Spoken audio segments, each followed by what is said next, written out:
제가 먼저 한 분 한 분 소개를 해 올리겠습니다. 여러분 아시다시피 120대 유튜브 연합 및 자유통신사 설립을 하시고 지금도 유튜브에서 끊임없는 자유대한민국을 부르짖고 계시는 국민혁명의 자시며 한기총 대회장을 지내시는 정강훈 목사님을 소개하겠습니다.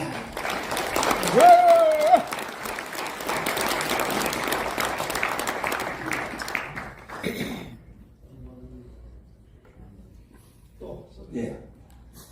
자, 제가 좌우로 보지 마시고 제가 순서대로 여러분들에게 소개를 하겠습니다. 다음은 우리 신혜한수 신혜식 대표님 소개하겠습니다. 고성국TV의 고성국 박사님 소개하겠습니다. 이봉규TV의 이봉규 박사님, 이충건TV의 이충건 박사님, 오늘 주제 발표를 하실 우리 김학선 교수님 나오셨습니다. 자, 오늘 이 토론의 자장을 맡아서 진행해 주실 우리 정호 목사님의 말씀부터 큰 박수로 청해드리겠습니다. 존경하는 국민 여러분, 그리고 해외 동포 여러분, 우리 대한민국이 이승만 대통령이 건국하시고 박정희 대통령이 일으켜서 이제 드디어 세계 자랑스러운 이 세계 10대 강국이 되었습니다. 그럼에도 불구하고 이 한 가지 딱 문제가 정치 문화가 전혀 못 따라가고 있습니다. 스포츠 선수들 보면은 자랑스럽지 않습니까? 특별히 LPGA 여자 선수를 쳤다 하면 무조건 1등. 또 축구 손흥민 선수가 유럽을 폭격하고 있습니다. 근데 이 정치 문화 하나가 이것이 제대로 이제 바로서지 못해서 어려움을 겪고 있습니다. 그 중에 과거의 그 정치 문화는 주로 김영삼, 김대중 또 이런 분들 거의 한 분에 의해서 좌지우지가 됐는데 그 중에 이제 공천입니다. 공천권을 가지고 한 사람이 이 공천권을 가지고 휘두르는 바람에 오늘 같은 대한민국의 비참함이 일어났다고 봅니다. 근래에 와서는 그 이명박 대통령이 대통령 됐을 때 상대방 반대편의 사람들을 다 공천을 학살했습니다. 학살. 반대로 또 박근혜 대통령이 되니까 보복을 해서 또 친이계를 다 또 학살하고 그 결과 결국 대한민국은 이 모든 주도권이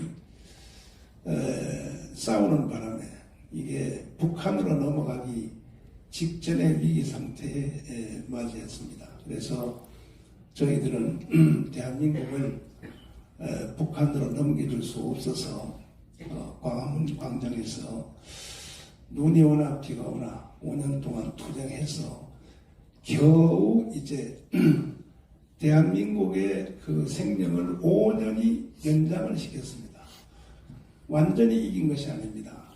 그런데 이제 1년 후에 또 총선이 다가오는데 양당에서 공천하는 그 형태를 보니까 옛날 방법대로 그대로 또 하려고 하는 자세들이 보여지기 시작했습니다. 그래서 이것이 그 내년 4월 10일 총선에서 또 한두 사람이 공천을 주도했다가는 이번에야말로 대한민국은 끝이 나겠다. 완전히 북한으로 넘어가겠다. 왜냐하면은 문재인 대통령이 5년 동안 한 일은 딱 하나밖에 없습니다. 평화협정, 종전협정, 그리고 주한미군 철수, 연방제 통일을 통하여 국민들을 협업시켰죠. 전쟁 없이 통일하자. 이거는 일종의 사기입니다. 사기.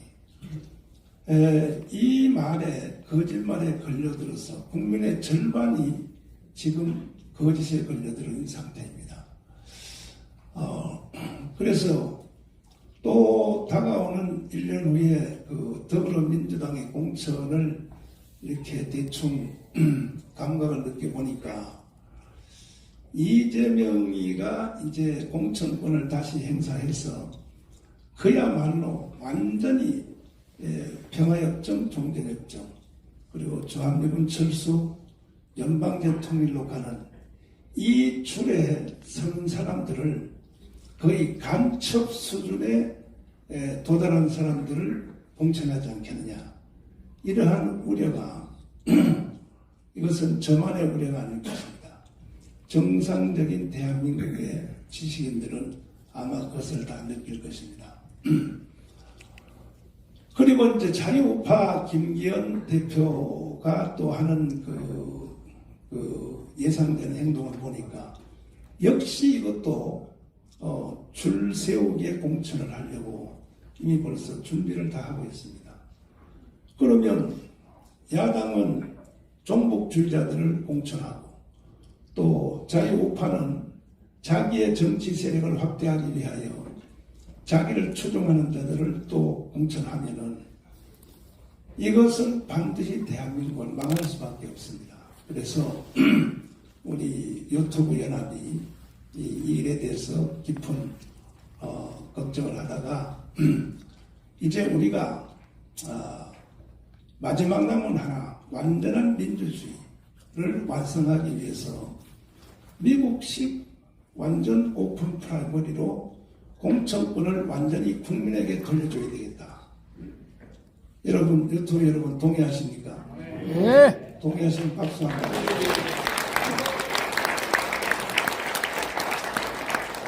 그러나 우리는 정치인도 아니기 때문에 이것을 관철하기가 심히 어렵습니다. 그래서 전 국민이 다 나서야 됩니다. 나서서 일단은 더불어민주당의 공천 행위가 다시 말씀드리면 평화협정, 종전협정, 그리고 주한미군 철수, 전쟁 없는 연방제 통일로 가자 하는 그러한 이념으로 공천하는 행위에 대해서는 이건 범죄 행위이기 때문에 반드시 우리는 이것을 막아야 될 것입니다. 그래서 더불어민주당 쪽에서도 정상적인 이 대한민국 정신을 가진 자들이 국회로 다 들어가서 대한민국을 바로 세워야 될 것이고 또 자유우파도 이 국민의힘 정당도 과거에 했던 것처럼 자기 세력의 줄을 세우는 이런 공천의 범죄 행위를 반드시 막아내야 되기 때문에 온 국민들이 다 나서서 마지막 남은 민주주의의 완성인 이 오픈 프라이머리의 공천을 우리가 완성해야 될 것입니다. 동의하십니까? 네.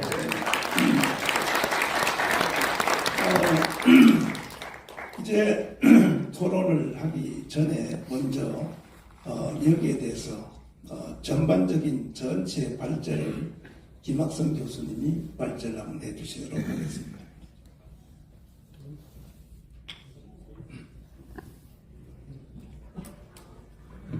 예, 김학성입니다.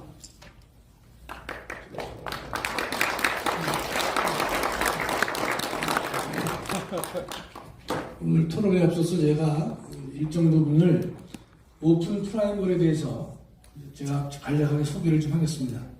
무슨 저한테 주어질 시간이 몇 분쯤 나나요? 짧으면 좋습니다.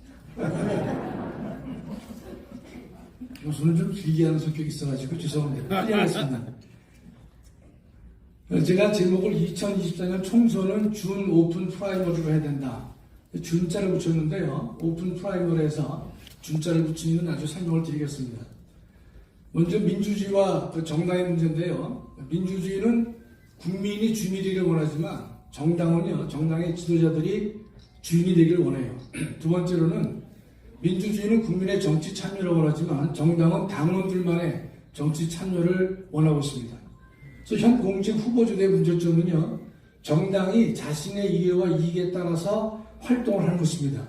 국민의 이해나 이익을 따지지 않고 자신들의 이익을 위해서만 한다는 것이죠. 두 번째로는 이제 민주주의와 선거를 말씀드릴 터인데, 선거는 민주주의의 가장 중요한 수단입니다. 알다시피 그래서 민주주의의 심장부에 속한다 이렇게 우리가 말할 수 있는 것이죠. 선거는 과거를 제지하고 미래를 선택하는 기능을 하고 있는 것입니다. 근데 현 선거제도의 문제점은요, 잘 알다시피 좋은 상품보다는 팔리기 좋은 상품을 선호하게 된 것이고, 그다음 팔리기 좋은 상품을 선호하다 보니까 장기적으로는 질 나쁜 상품을 고가로 구입하는 그런 우를 범하게 된 것입니다. 또 하나는 자금 없는 단체나 후보라든지 조직이 부족한 단체나 후보는 선택될 수가 없다는 점이 큰 문제점입니다. 현행헌법 8조 2항을 보면요, 우리 헌법은 정당은 그 목적 조직 활동이 민주적이 된다. 헌법은 분명히 말하고 있는 것이죠. 여기서 보면 활동이 민주적이 된다 이런 말을 하고 있거든요. 활동의 민주성을 간단히 말씀드리면 당의 의사결정이 민주적 절차와 방법으로 이루어진다 이런 걸 요구합니다. 두 번째는 공직 후보자는 상향식 의사 형성 절차에 따라서 결정될 것을 헌법을 요구하고 있습니다. 이 부분을 다시 말씀드리면 활동의 민주성을 확보하기 위해서는 하향식 공천이 아니라 상향식 공천을 해야 할 것이다 이런 뜻입니다.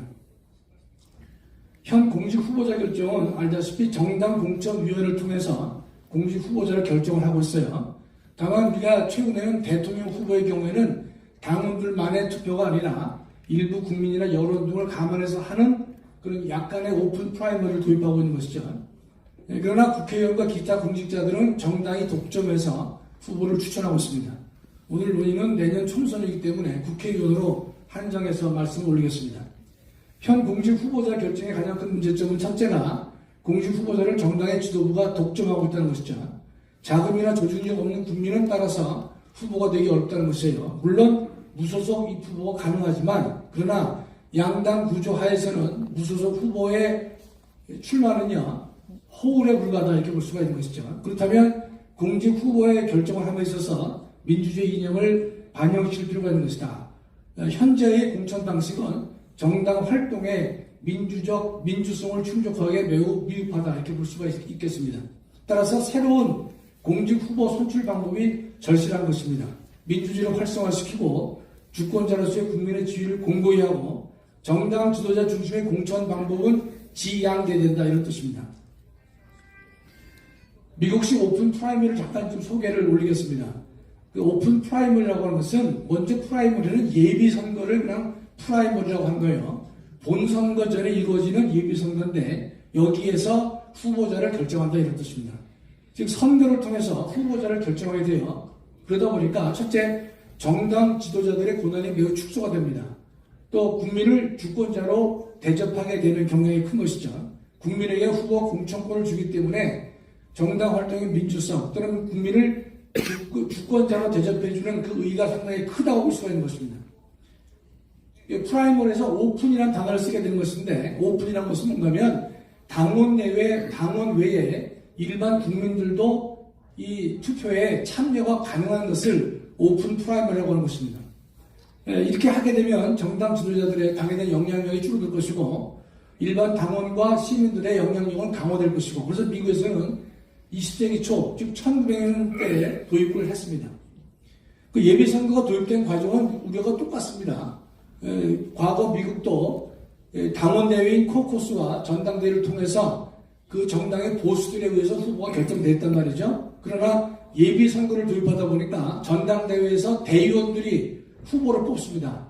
다시 한번 정리해드리면 과거에는 정당의 보수들이 결정했지만 이 프라이머리를 하게 되니까 대의원들이 모여가지고 예비선거를 치러서 전체 대의원의 의사가 반영되는 공직 후보자 결정이 됐다 이런 뜻입니다. 이것이 이제 시작을 해가지고 당원 이외의 일반 국민들도 참여를 허용하는 제도로 바뀌게 된 것입니다.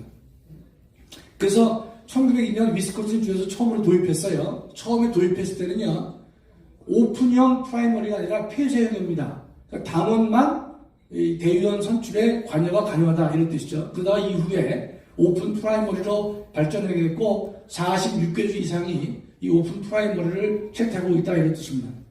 그런데 미국의 오픈 프라이머리에 우리가 알아둘 것은요, 자기가 선택한 정당의 프라이머리에만, 즉 예비선거에만 참여가 가능합니다. 그런데 그 이후에는요, 또 지금도 당적과 무관하게 당일의 정당 하나를 선택해서 하도록 되는 것이에요. 근데 예비선거가 처음에는 환영을 받다가 중간에 시들해졌습니다.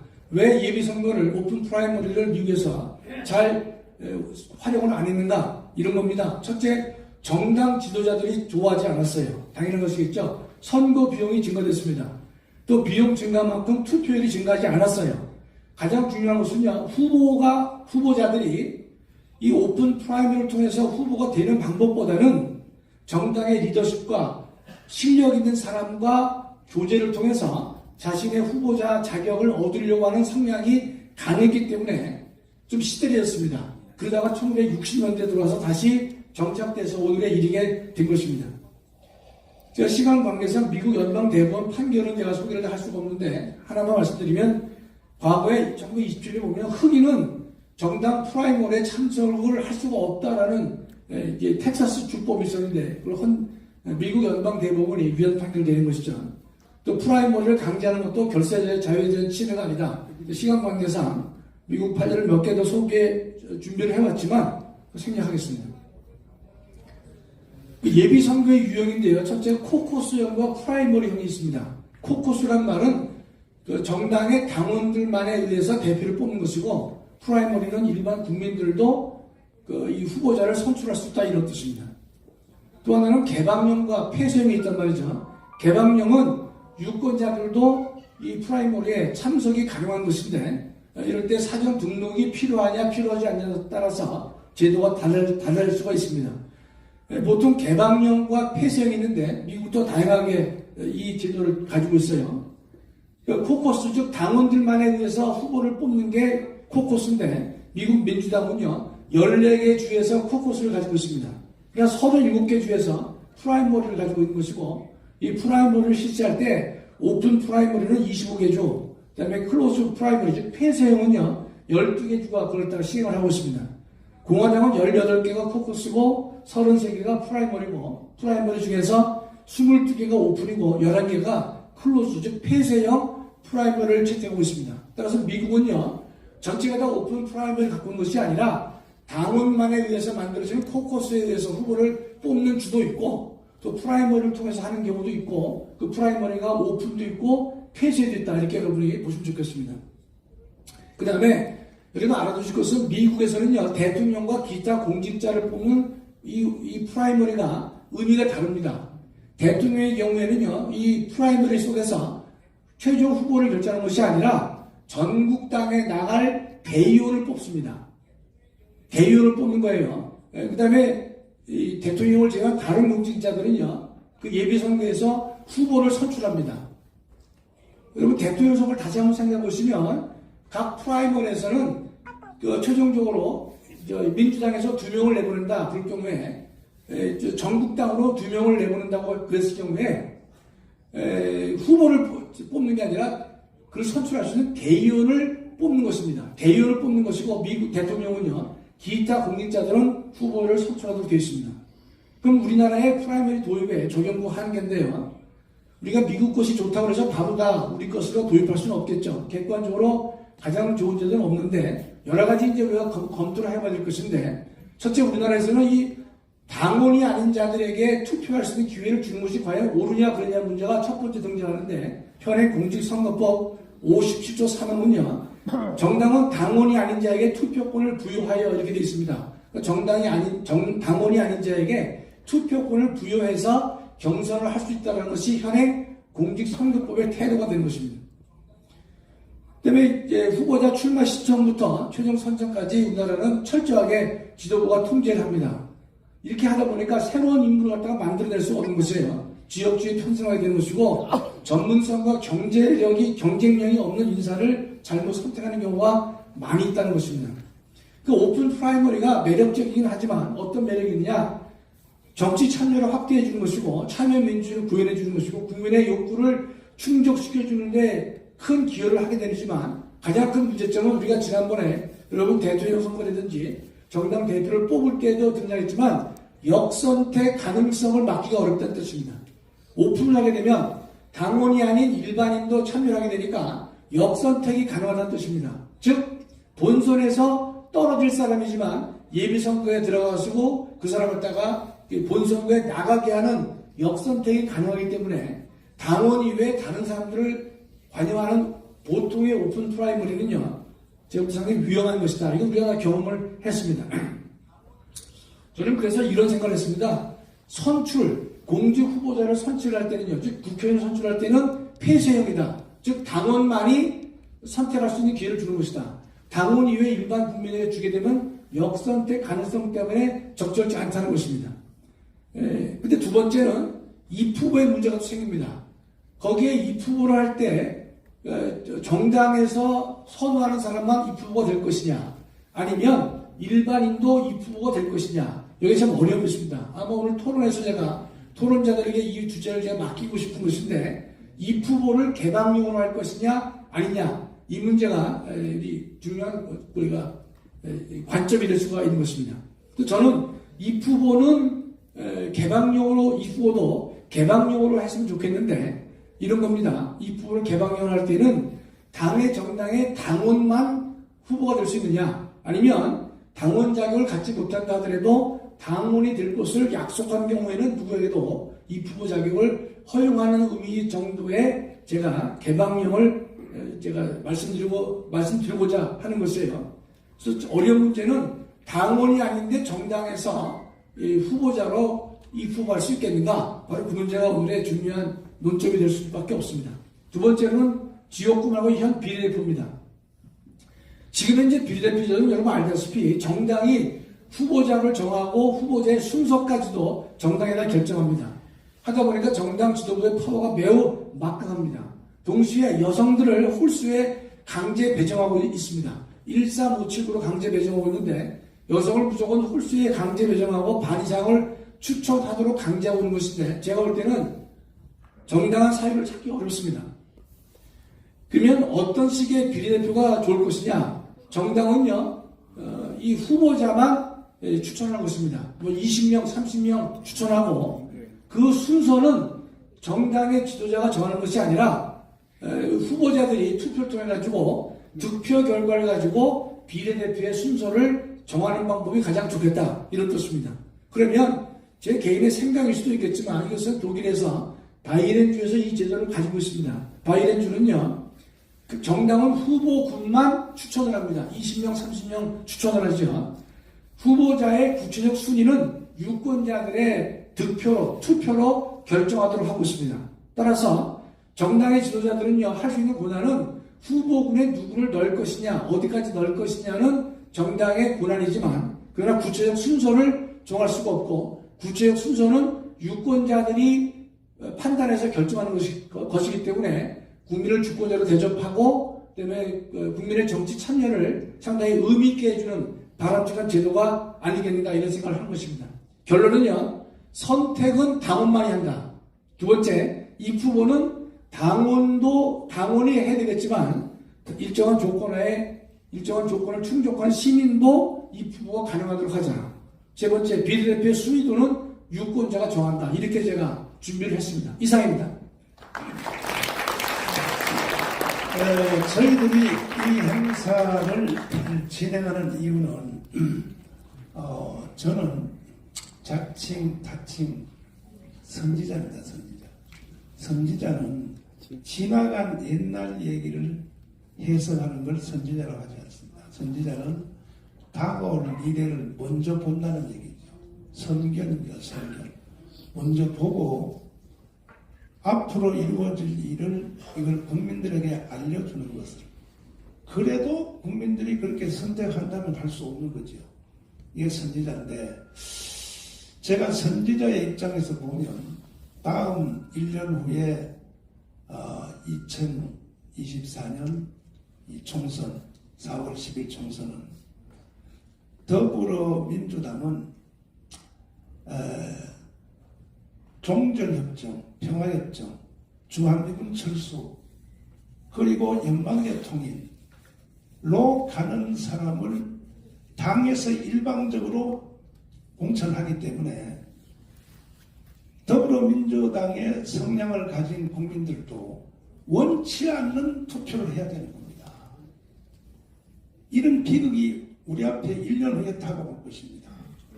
그러면 여기서 우리가 물어보면 더불어민주당의 성향을 가진 국민들 중에서 지금 지지율이 약 한 30% 중반인데 그 35%의 국민들 중에서 주한미군 철수에 대해서 찬성하냐 안 하냐, 누가 그걸 찬성하겠습니까? 그럼에도 주한미군 철수를 강요하는 후보를 찍을 수밖에 없는 강도를 당할 것입니다. 1년 후에.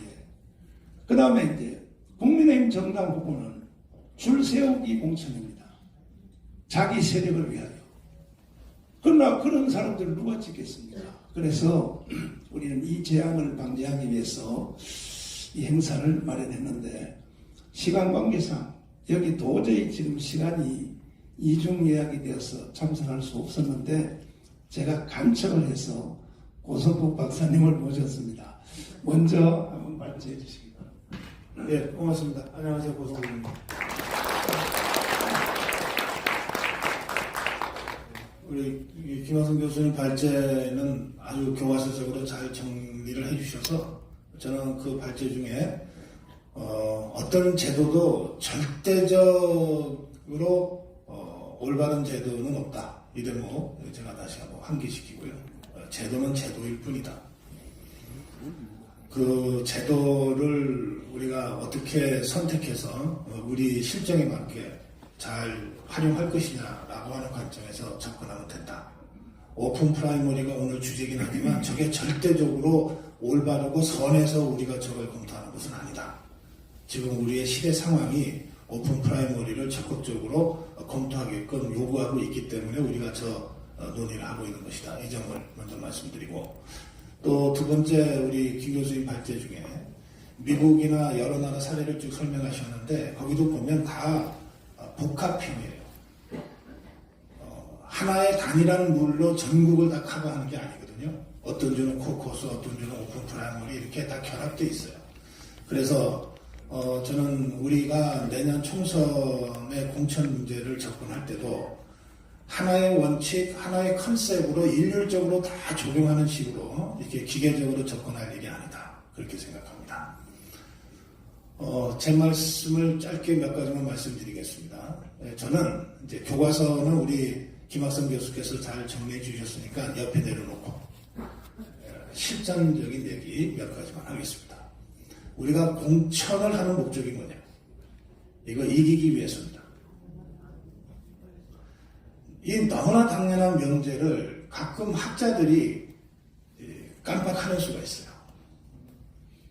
그래서 오픈 프라이머리가 절대적으로 올바르다고 주장을 하면서 모든 걸 다 그쪽으로 밀어붙여서 결과가 어떻게 나오든 이게 정치 개혁을 위해서 좋은 것 아니냐.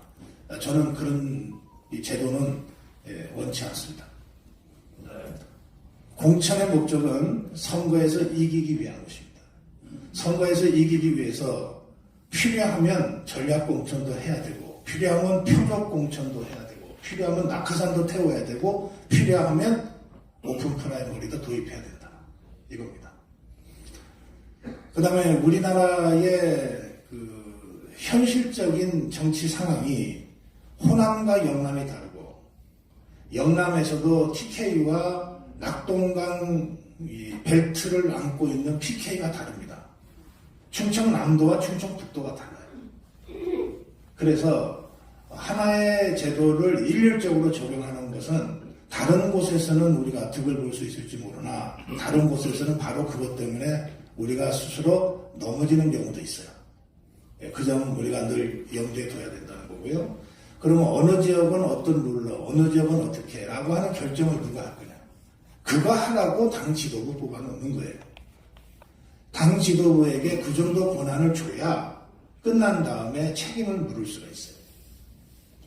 그 다음에 한 가지만 더 마지막으로 말씀드릴게요. 오랜만에 제가 우리 조광훈 대표님도 뵙고 또 여러 우리 동지들을 뵈니까 참 반가운데, 지난번에 우리 신혜식 대표는 명함도 못 내밀고 컷오프 당했는데 이봉규 대표도 마찬가지일 거예요.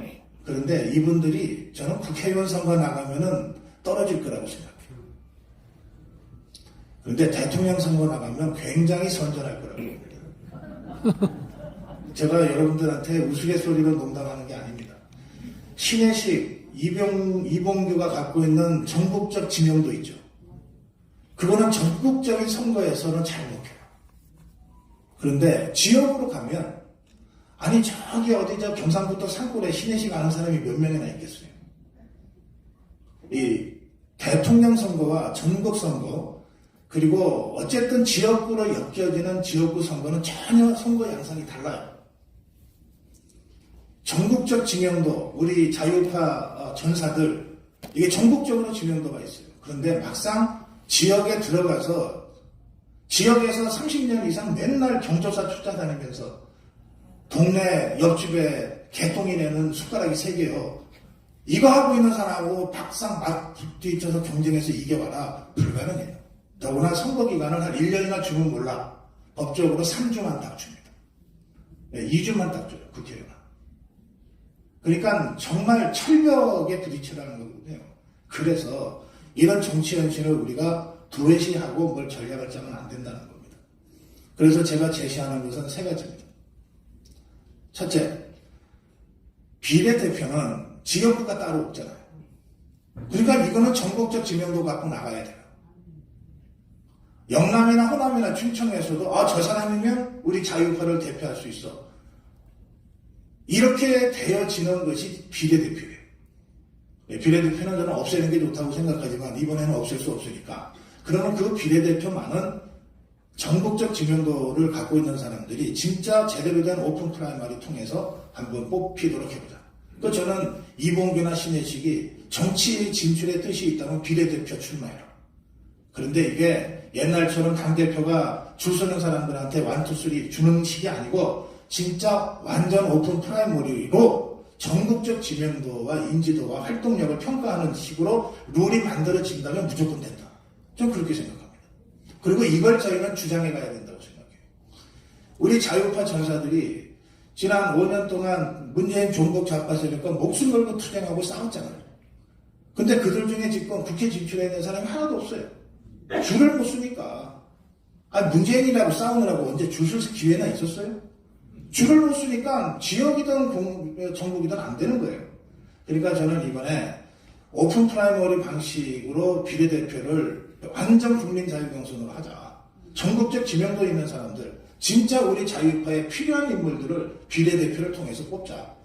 이래 놔야 된다는 거예요. 그러면 어디 가서 우리가 애원하고 구걸하고 협박 안 해도 돼.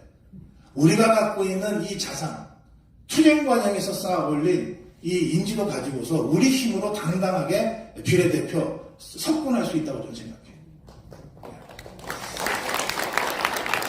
그 다음에 두 번째, 지역구로 가면 크게 봐서 영남과 다른 지역이 다른 겁니다. 영남과 수도권이 다른 거예요. 영남에서는 오픈 프라이머리를 하건 뭘 하건 간에 그 지역에 재선 3선 해갖고서 아성을 쌓아놓은 사람들과 경쟁해서 이길 수가 없어요. 그 사람들은 진짜로 옆집 숟가락 몇 개인지 아는 사람들이라니까요. 그들한테 아무리 우리 자유파 진영에서 투쟁을 하고 신망이 있다고 해서 그냥 갖다 붙이려고 해도 되는 게 아니에요. 그래서 저는 영남 지역은 전략공천해야 된다고 생각합니다. 현역들을 쳐내는 유일한 방법이 전략공천이에요. 이게 오픈 프라이머리가 영남 지역에 잘못 이게 들어가면요. 현역들 그대로 공천되는 결과가 됩니다. 김무성이가 3년 전에 저거 하겠다고, 3년 전, 7년 전. 김무성이가 7년 전에 문재인이랑 손잡고 오픈 프라이머리 하려고 했다가 박살난 거는 기득권을 갖고 있는 현역 의원들한테 절대적으로 유리한 제도라고 사람들이 봤기 때문에 그래요. 실제로 지금 오픈 프라이머리를 영남에 가져가면 그렇게 된다니까요. 그래서 저는 영남 지역은 다른 방식으로 가야 된다고 봅니다. 수도권은 어차피 현역이 별로 없어. 121개 선거구 중에 우리 국민의힘 현역이 10명 채 안 돼. 그러니까 여기는 다 비슷비슷해. 그리고 여기에서야말로 맨날 나가면 단골로 떨어지는 선수들이 많아요. 우리 쪽에. 이런 선수들은 안전하게 지는 카드야. 이런 사람들한테는 대대적으로 오픈 프라이머리를 통해서 정말 물갈이를 해도 가능한 지역에 또 그렇게 해야 저 좌파들이 수십 년 아성처럼 지키고 있는 것을 밑에 국민의 힘으로, 국민혁명의 힘으로 돌파할 수 있을 거다. 그렇게 생각해요. 그래서 권역별로 오픈 프라이머리 도입을 다르게 생각해야 된다. 저는 수도권은 오픈 프라이머리로 가야 된다. 그러나 영남권은 현역 기득권 구조를 타파하기 위해서라도 오픈 프라이머리가 아니라 강력한 전략 공천으로 공천 불가를 해야 된다. 이렇게 생각합니다. 자, 그 다음에 세 번째인데요. 제 마지막 말씀이에요. 현역과 정치 신인들, 이제 우리들 자유파 진영에서 생각하는, 아, 저 사람이면 국회 좀 내보내야 돼. 라고 하는 사람들은 되게 정치 신인들이에요. 현역과 정치 신인들이 싸우는 것은, 그것도 똑같은 룰로 싸우는 것은 현역들한테 100m 경주에서 한 70m 앞에 서서 뛰라는 거랑 똑같아요. 현역이 그렇게 간단한 게 아닙니다. 4년 동안 그 지역을 관리하고 그냥 관리가 아니에요.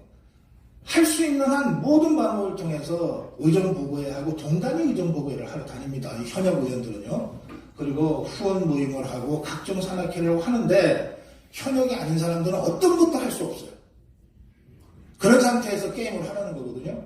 그러니까 똑같은 출발선에 세워놓고 현역과 정치신이 갖다 붙이면 100m 경주에서 70, 80m까지 가 있는 자하고 싸워야 되는 거예요. 그래서 여기에 대해서 완전히 자르거나 아니면 완전히 자르는 게 불가능하면 현역들에 대해서 핸디캡을 확실하게 줘야 됩니다.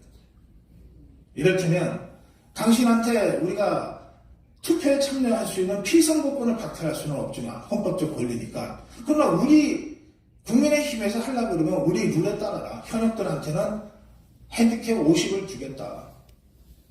50% 먹고 게임 하려면 해라. 그럼 이게 50이냐 40이냐라고 하는 건 다 전례가 있습니다. 이를테면 3년 전 선거할 때 도의회 의원 현역이 그 도의회 의원직을 사퇴하고 국회의원에 출마할 경우에 핸디캡 40%를 줬어요. 40% 안고서라도 하려면 해라. 그 40% 자기가 핸디캡 안고 가서 경선에서 뛰어서 초선된 사람이 있어요. 그러니까 그런 정도의 핸디캡을 안고도 경쟁할 정도로 강력한 경쟁력을 갖고 있는 사람이라면 뭐 우리도 어쩔 수 없죠. 그래서 통상적으로는 정치 시민들한테 가산점이라고 하는 걸 주는데 그 뭐 여성한테는 40%, 청년한테는 20%, 뭐 무슨 독립유공자 무슨 후손들한테는 뭐 20% 이런 식으로 주는데 그게 아니고 현역 의원들한테 핸디캡을 줘야 된다는 거예요. 이게 같은 얘기처럼 보이지만 달라요. 이게 어떻게 다르냐? 가산점을 주면 자기가 득표한 것의 40%를 얻는 거예요. 그러니까 정치 신인이 아무리 열심히 해봤자 10%밖에 못 얻으면 40% 줘봤자 14%밖에 안 되는 거예요. 그게 아니고 현역의 핸디캡을 50을 줘야 40 정도 득표하는 자를 20으로 만들고 게임을 할 수 있다는 거예요. 그래서 어떤 방식으로든 실질적으로 공정한, 실질적으로 페어한 그런 경쟁으로 국민 오픈 프라이머리가 뭐건 하려고 그러면 현역에 대한 강력한 핸디캡 적용이 필요하다. 그게 싫으면 민주당 가서 해라. 또는 무소속으로 해라. 무소속으로 해봐라. 저는 이렇게 할 수 있다고 생각합니다. 그 세가이전과 관련된 제 토론이 혹시 여러분들한테 좀 도움이 될 수 있었으면 좋겠고요. 우리 정광훈 대표께서 미리 양해 말씀을 해주셨습니다만 죄송스럽게 제가 일찍 일어나야 돼서 여러분께 다시 한번 죄송하다는 말씀드립니다. 고맙습니다. 고 박사님을 보내드리겠습니다.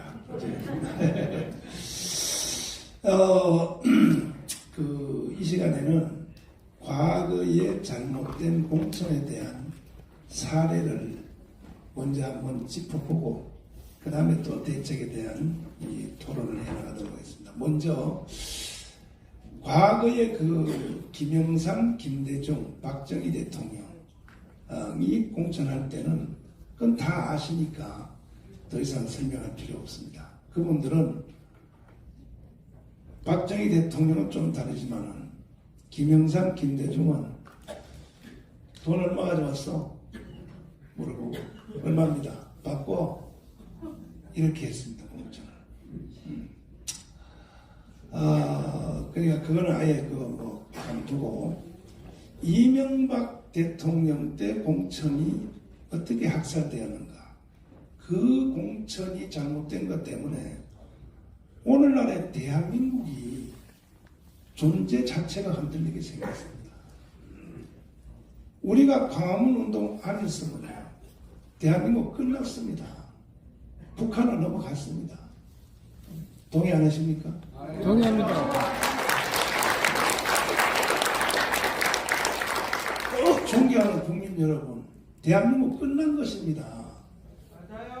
문재인은 대한민국을 해체하고 북한을 넘기는 것이 문재인의 신앙입니다. 신앙. 근데 그것을 우리가 저지시켜서 이제 겨우 대한민국 생명을 5년 연기시켰을 뿐입니다. 정권이 바뀌어지고 윤석열 대통령이 대통령 됐다고 해서 완전히 이긴 것이 아닙니다. 겨우 5년 생명이 연장되었습니다.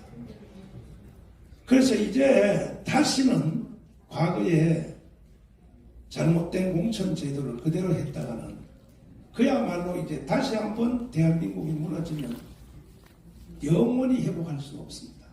그래서 신혜식 대표님에게 이 주제를 한번 부탁드리려는데 이명박 대통령의 공천의 그 문제점 그때 뭐 누구누구를 세워서 친박 박근혜 쪽의 공천을 다 학살했다 그러는데 그 언론 하셨으니까 잘 아시죠? 그 내용에 대해서 한번 말씀 한번 해주시죠. 재채기가 나와가지고 재채기가 나와서 마스크를 썼습니다. 혹시 모르니까 뭐 검사가 나는데 문제는 없었는데 그래도 일단 그 아시겠지만 이명박 정부 그다음에 박근혜 정부에서 두 번의 공천을 하면서 한 번은 친박 학살, 또 한 번은 친이계 학살, 이런 그 두 번의 과정을 거치면서 서로에게 우파 내부에서 불신이 생기면서 말이죠. 당시 특히나 이제 박근혜 때 친이계 학살을 하면서 그때는 저희가 이제 과반 이상을 얻을 수도 있었던 기회였는데 김무성 대표가 도장을 들고 날랐다. 근데 도장을 들고 날른 건 아니고요. 도장은 당사에 그대로 있었는데 당시 그 대통령 청와대의 입김이 너무 세다 보니까 좀 회피를 했던 거죠. 그리고 이명박 대통령 때는 친박 학살이라는 미명하에 이제 친박계를 상당히 많이 이제 학살을 했습니다. 그때는 학살이라는 표현이 뭐 적당한지 모르겠지만 배제를 많이 시켰죠. 그 전만 하더라도 그렇게 이제 어떤 특정한 계파를 갖다가 콕 찍어갖고 공천을 배제한 경우가 없었는데 친이계가 그런 공천 배제를 함으로 인해서 친박계가 원한을 가졌고 그게 이제 친박계에 의해서 친이계 학살이 이루어졌죠. 근데 그게 그 당시에 제가 기억하기로는 박근혜 대통령의 공천 개입이 그 이전에 대통령의 공천 개입보다 훨씬 셌어요. 비례대표와 관련해서도 말들이 많았습니다. 그때 그 당시 비례대표의 시민단체의 몫으로 신보라를 넣느니 마느니 하면서 또 갈등이 있었고 또 친이계의 인사들을 특히나 부산에서 활동하면서 나름 인지도를 가졌던 그 의원들을 공천 배제하면서 거기에 이제 초선 의원들을 공천을 했죠. 그 대표적인 사람이 그 당시에 하태경이었어요. 혜택을 많이 받았죠. 그런 식으로 이제 기준이 없이 공천을 하다 보니까 그게 문제가 됐고 결론적으로 크게 대승할 수 있었던 선거를 상당히 어렵게 끌고 간 상황이 됐습니다. 그런데 그때 여러분들도 좀 기억이 좀 나실 수도 있겠지만 김무성 대표가 도장을 들고 도장은 당사에 있었는데 결제를 안 한 것뿐이죠. 그리고 그거를 그런 그 부분들을 잘 수습을 했어야 되는데 그때 그러지 않고 그걸 광고를 찍었어요. 도장을 들고 나르샤라는 광고를 찍고 좀 지지자들을 좀 우습게 알고 희화화시키면서 그 당시에 공천에서 그 당시 그 선거에서 참패하게 된 결과가 좀 생겨버린 거죠. 그래서 제가 좀 말씀드리고 싶은 부분은 이제는 그런 그 당이라든가 또 대통령의 의중이라든가 이런 포함된 공천은 뭐 물론 권력가와 기득권이 일정 부분 유지라는 건 사실일 텐데 그래도 이제 국민에게 돌려줘야 된다는 거, 당원들과 지지자들에게 돌려줘야 된다는 거죠. 지난 그 총선에서 황교안 대표 시절에도 사실 비례대표 선거 굉장히 잘 됐었거든요. 근데 황교안 대표가 와갖고 다 뒤집어 버렸지 않았습니까? 그리고 지역구 선거 같은 경우는 김영호의 그 거의 난장판 공천, 막천으로 인해서 많은 불만이 있었는데 비례대표는 그런대로 그 나름 기준을 세워서 했었는데도 불구하고 그것도 마음에 안 들었는지 황교안 대표가 다 뒤집어버린 결과 뒤집으면서 그때도 공천 잘못됐다고 많은 비판을 받으면서 선거에서 역대 가장 아주 저조한 보수 정당으로서 가장 저조한 득표를 얻어내는 그런 참혹한 결과를 만들어냈습니다.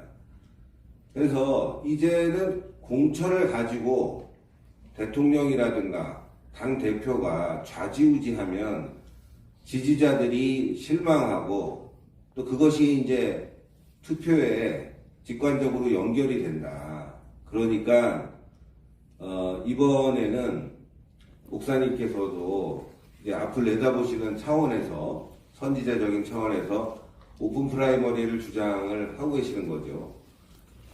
미국 선거에서 오픈 프라이머리는 대통령 후보에 의해서 대통령 후보를 선출할 때 오픈 프라이머리를 하고 의회 선거는 일부 지역에서만 합니다.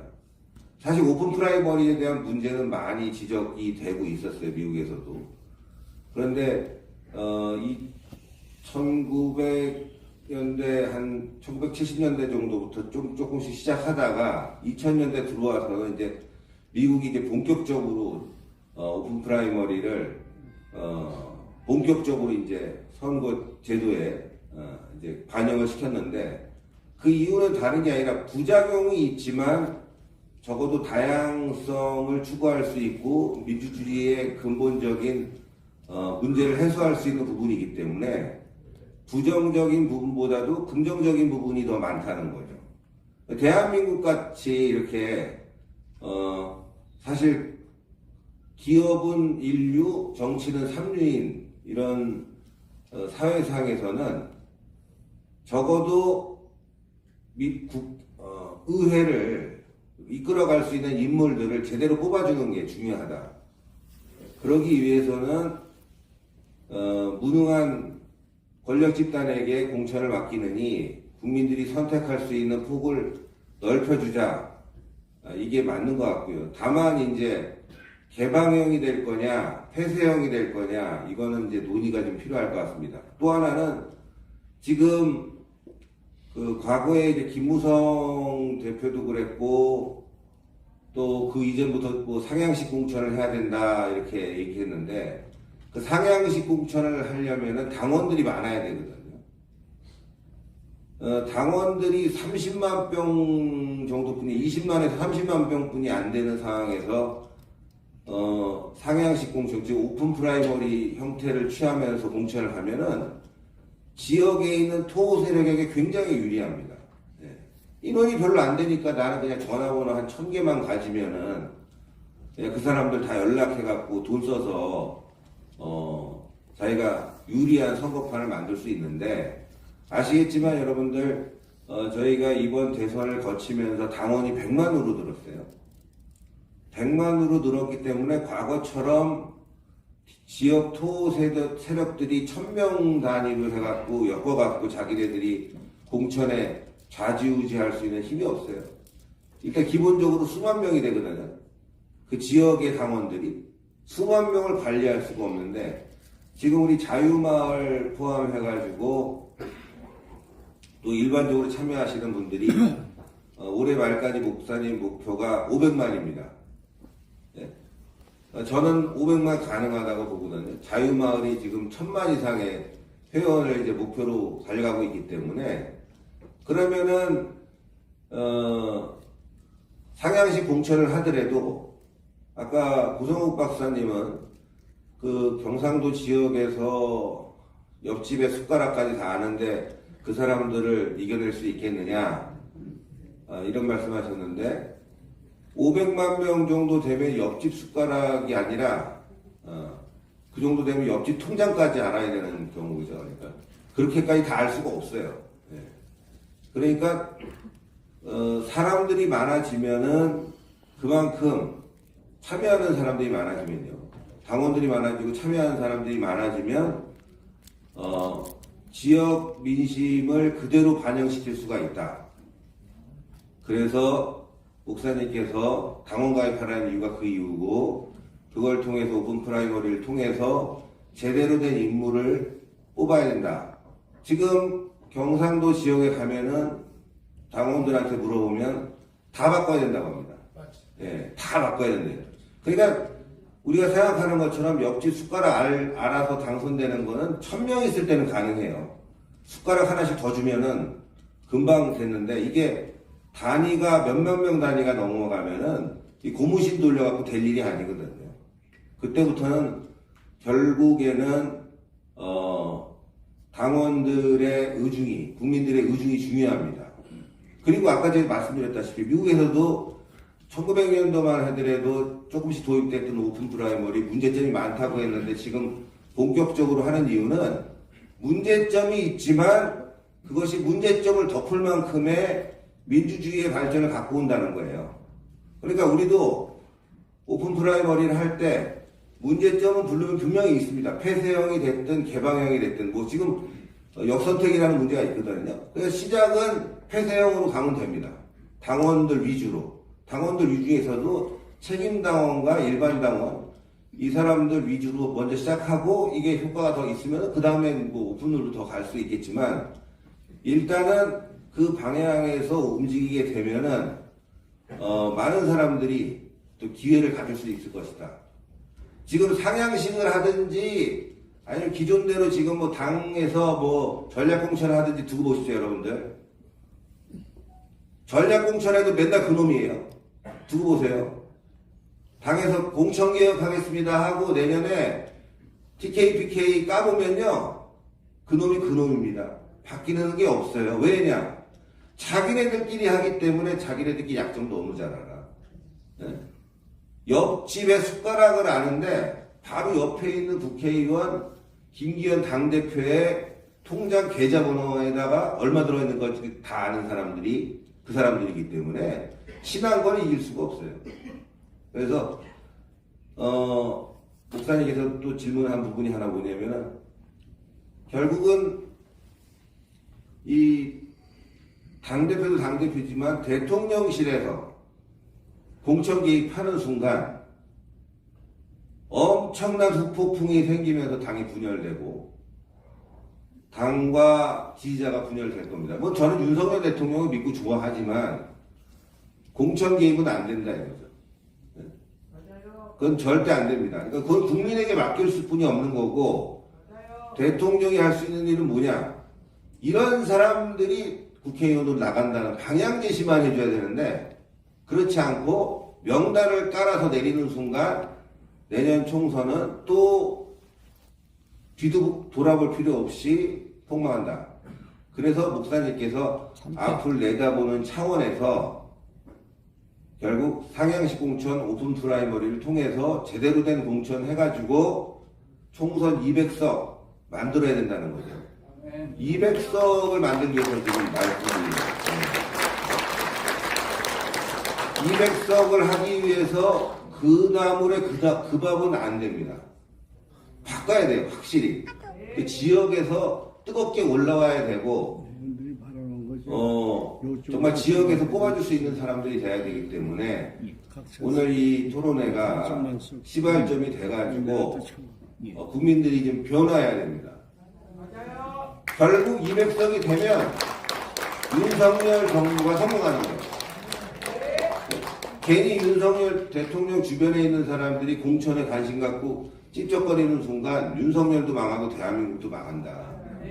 그래서 미국에서도 불완전하다고 하지만 결국 그것이 최선이다. 당원들에게 공천권을 주는 게 최선인 거죠. 당대표가 아니라. 그 방향에서 목사님께서 길을 알려주셨기 때문에 우리 당원들과 지지자분들, 우리 자유마을 회원님들, 그리고 사랑제일교회 성도님들이 그 방향으로 다 함께 갔으면 좋겠습니다. 네, 감사합니다.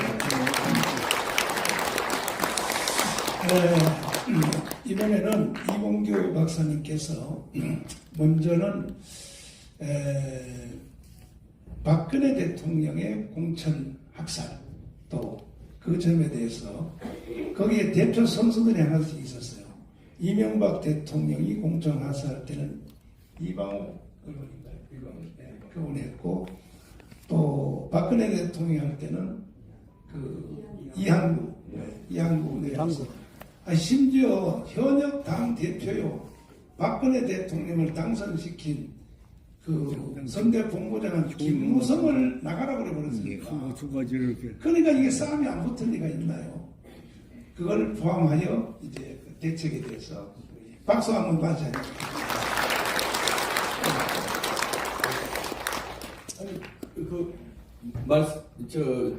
발표하라고 그러는 목사님이 다 얘기를 핵심 다 얘기하셨는데 근데 그 헌법학자께서 김학성 교수님 역시 헌법학자처럼 교과서적으로 말씀하셨다고 고성국 박사도 얘기했고요. 고성국 박사는 또 정치학 박사로 실전에 특히 한국 정치를 했으니까 실전에 아마 그 얘기를 한 건데 실전인데 그럼 누구를 위해서 이기는 실전이냐? 국민의힘이나 윤석열 대통령 윤핵관들 이기는 실전이냐? 아니면 국민을 위한 실전이냐? 그 실전이 또 다른 건데요. 거기서 조금 적은 이견이 있는데 방법은 굉장히 옳았습니다. 그거는 최고위원으로 들어가거나 당대표일 때는 자, 영남은 이렇게 하고 수도권은 이렇게 하고 비례대표는 이렇게 하자. 이렇게 주장하면 이게 되겠죠. 근데 우리가 여기 모여서 그런 주장한다고 씨알이나 맥힐까요? 택도 없는 소리입니다.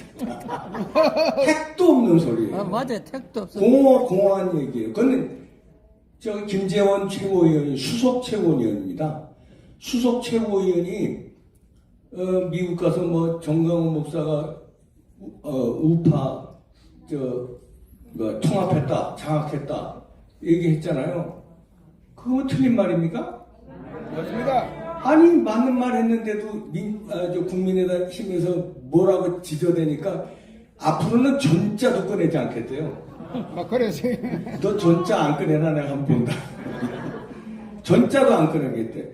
아니 이런데 우리가 여기서 무슨 영남은 어떻게 하고 뭐 호남 어떻게 하고 수도권 어떻게 하고 비례대표는 어떻게 하자고 해봐야 그건 우리들끼리 공연을 하는 거고 신혜식 대표는 이제 뉴미디어의 원로입니다.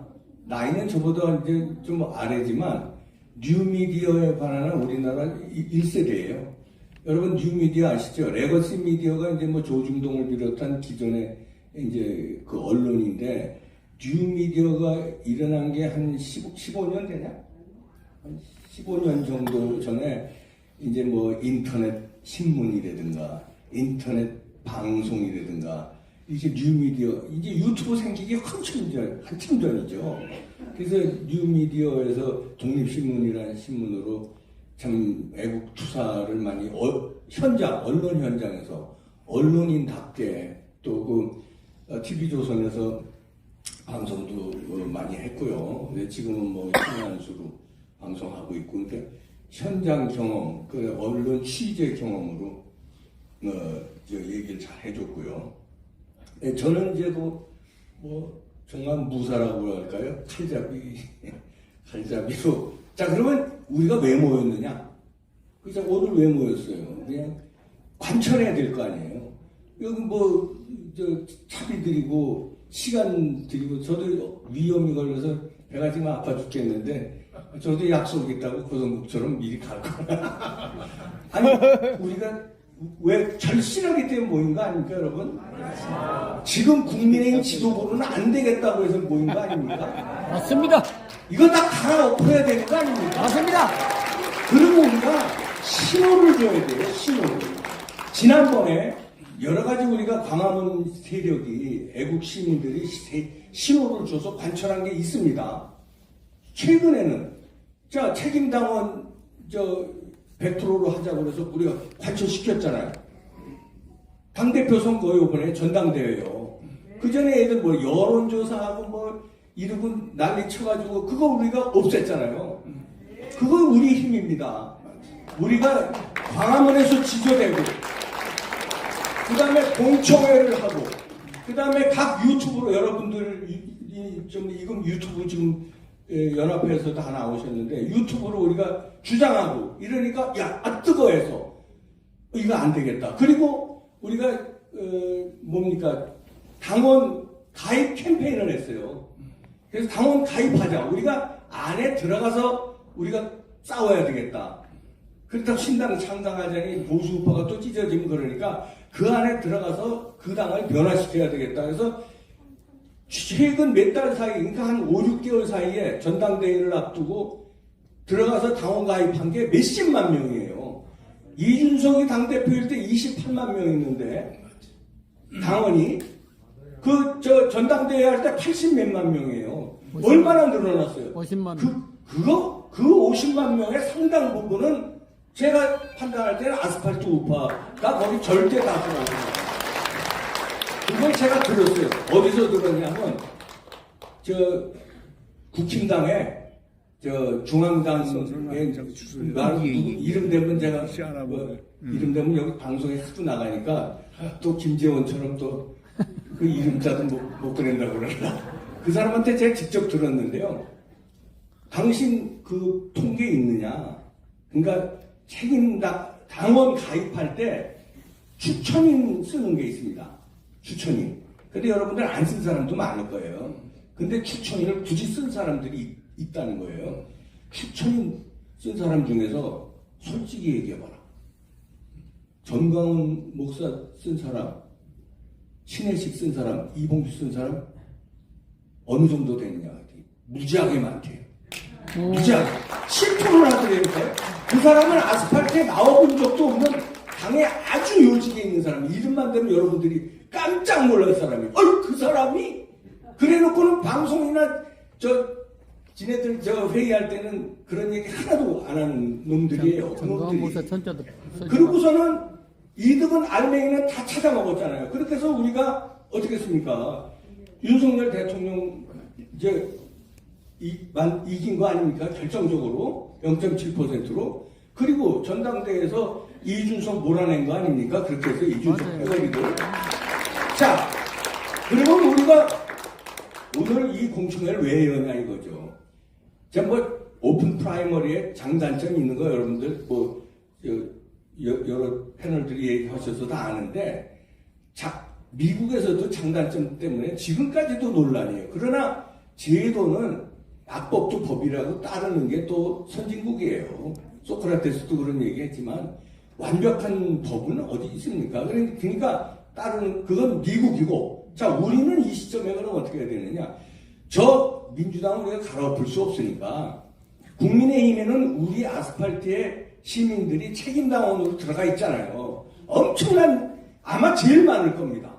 그 구성으로 예를 들어서 무슨 윤석열을 예를 들어서 누구게 이거 다 따지면요, 아스팔트 우리 광화문 세력이 분포도로 제일 많을걸요. 그러면은 제일 많은 분포도를 가지고 있는데 우린 맨날 왜 뒷전이야? 아니, 그리고 신혜식이 들어가면은 저 골치 아플 것 같으니까 서류 심사에서 떨어지고 비리 저질렀냐? 서류 심사에 왜 떨어졌어? 정가 육범이야? 아니, 이재명은 정가 4범인데 대표하는데 정가 몇 범이냐? 제가 정가가 이거 들어오네. 마이크가 안 들어와. 아니, 그냥 얘기해. 내가 얘기해 줄게. 집시법 위반 등등 해가지고. 그건 훈장이지. 그게 훈장 말고 7범대. 검사 사칭했어, 안 했어? 안 했지. 안 했지, 끊겼어. 아니, 이런데 서류심사에 떨어뜨리잖아요. 저놈들은 벨지라를 다 하는, 요즘에 별게 다 나오는데 당대표를 방탄하려고 온 당과 지지자들이 난리를 치는데, 그러니까 국민의힘은요, 얍삽한 당입니다. 그 얍삽한 당을 이대로 놔뒀다가는 안 되겠다. 안 돼. 1년 남았는데 지금서부터요, 오픈 프라이머로 미는데, 제가 제안하는 건 이겁니다. 오픈 프라이에 김학성 교수도 얘기했지만 두 가지가 있잖아요. 코커스 빼고, 코커스는 이제 전당대회니까. 폐쇄형이 있고 이제 오픈형이 있잖아요. 오픈형은 한국에서는요, 사기당할 가능성이 좀 있습니다.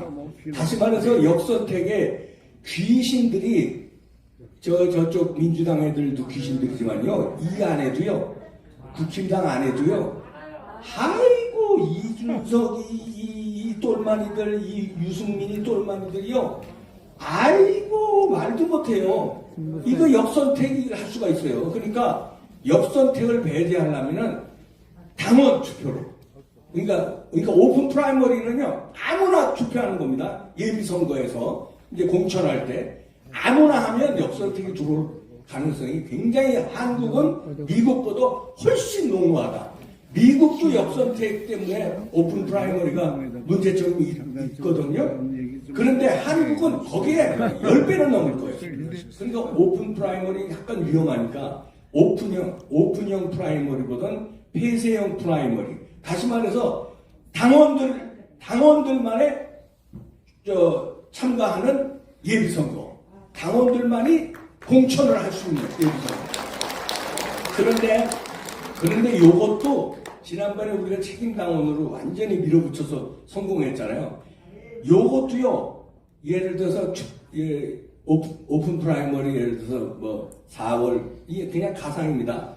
4월 1일이라고 잡읍시다. 아니 3월 1일이라고 잡읍시다. 3월 1일이라고 잡았는데 2월 25일 날 당원 가입해. 2월 26일 날 가입하고. 바로 가입하고 그 다음날 2, 3일 뒤에 투표하려고. 요것도 수상한 거 아닙니까, 이거 다? 그래서 책임당원을 주장한 거예요, 우리가. 3달 전에는 최소한 당비 1,000원이라도 내는 거는, 그것까지도 역선택을 하는 놈들은 성의를 봐서, 그래. 아예 그래, 안 해. 3달 전에 하는 건 그 성의는 인정한다. 그것까지는 어떻게 봉쇄 못 한다, 이거죠. 그래서 책임당원으로만 그런 거 쓰세요. 오픈 프라이머리, 다시 말해서 크로스드 프라이머리, 그러니까 폐쇄형 프라이머리로 가서 기술적으로 역선택을 보완하는, 그렇게 해서 우리가 여기서 주장을 지금부터 세게 해고 나가야 지난번에 책임당원만으로 하는 전당대회를 우리가 관철시켰지 않습니까? 마찬가지로 이번에도 우리가 관철시켜야 됩니다. 책임당원. 안 되면요, 지금까지 광화문에서 우리가 보여줬던 추우나 더우나, 눈이 오나 비가 오나 바람 불어나. 우리가 여태까지 고생한 거요, 다 도로함이 타불대요.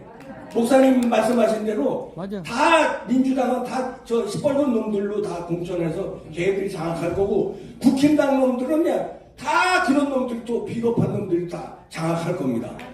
이번에 다 부숴야 됩니다.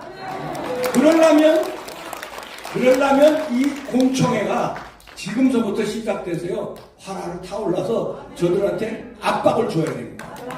야, 오픈 프라이머리 안 했다가는 우리 책임당원들 다 떠나겠다. 여러분들이 책임당원 아니에요?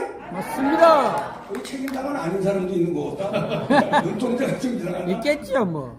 있겠죠. 근데 이런 분들도 여기 있겠죠. 얘기하시네. 이런 분들도 책임당원이 될 거예요. 더. 왜냐하면 내가 그러면 우리 지역구에 후보자를 내가 투표하겠다. 그럼 책임당원 더 가입된답니다. 그러면 지금부터 우리가 중요합니다. 싸웁시다. 싸웁시다. 관찰합시다. 책임당원에 가입해야 돼. 자, 이제 이춘훈 박사님 순서인데, 이춘훈 박사님은 이제 황교안 대표의 공천 실수.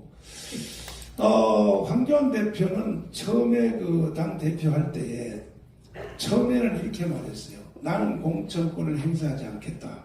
그래서 당 그 공천위원장을 여론조사를 해서 제일 앞장서는 사람에게 공천위원장을 시키겠다. 공개적으로 그렇게 기자들한테 말을 해가지고 여론조사를 했더니 누가 1등 했냐면 김문수가 1등을 했어요. 그럼 김문수를 공천위원장으로 임명했으면 이번에 백석 같은 이런 사고가 안 났을 것입니다. 그런데 김문수가 1등으로 당선됐는데 이걸 김영호로 바꾸려고 공작을 하다가 결국은 김영호로 바꿨습니다. 이 부분에 대해서 그래서 결국은 황교안 공천이 역대 이후로 가장 참혹한 일이 일어났고 그것 때문에 결국은 문재인이가 대한민국을 휴전선까지 끌고 간 겁니다. 맞아요. 네, 그래서 이 부분하고 그 다음에 또 우리 박사님은 미국에서 공부를 많이 했으니까 이 오픈 프라이머에 대해서 말씀을 합니다. 네. 앞에서도 좋은 말씀들이 많이 나왔기 때문에 제가 이제 종합하는 뭐 그런 셈이 될 것 같습니다. 황교안 씨는 처음에 약속이 드린 것이죠. 국민들이 원하는 후보. 여기서 우리가 이 개념을 먼저 말씀을 드리면 프라이머리라는 것은 후보를 국민들이 뽑겠다는 얘기입니다. 국회의원을 뽑겠다는 게 아니라 국회의원 나갈 사람을 우리가 뽑게 해달라. 왜 당대표하고 대통령이 하냐? 그거 돌려달라는 얘기입니다. 우리가 원하는 후보를 이제 결선해 내보내는 거예요. 미국 같은 경우에는 그러니까 먼저 한다는 의미에서 프라이머리입니다. 그리고 우리말로는 예비라고 번역됐는데 우리가 후보는 우리가 뽑겠다. 선거를 2번 하는 거예요. 후보 뽑고 나중에 본선에서 한번 뽑고. 근데 황교안 그 사람 우리 그래도 제도는 다르더라도 제도는 비록 다르지만은 그래도 국민들이 원하는 후보를 골라줄 수 있는 사람을 공천위원장으로 하겠다. 그래서 공천위원장을 뽑는 것은 간접 프라이머리라고 볼 수 있습니다.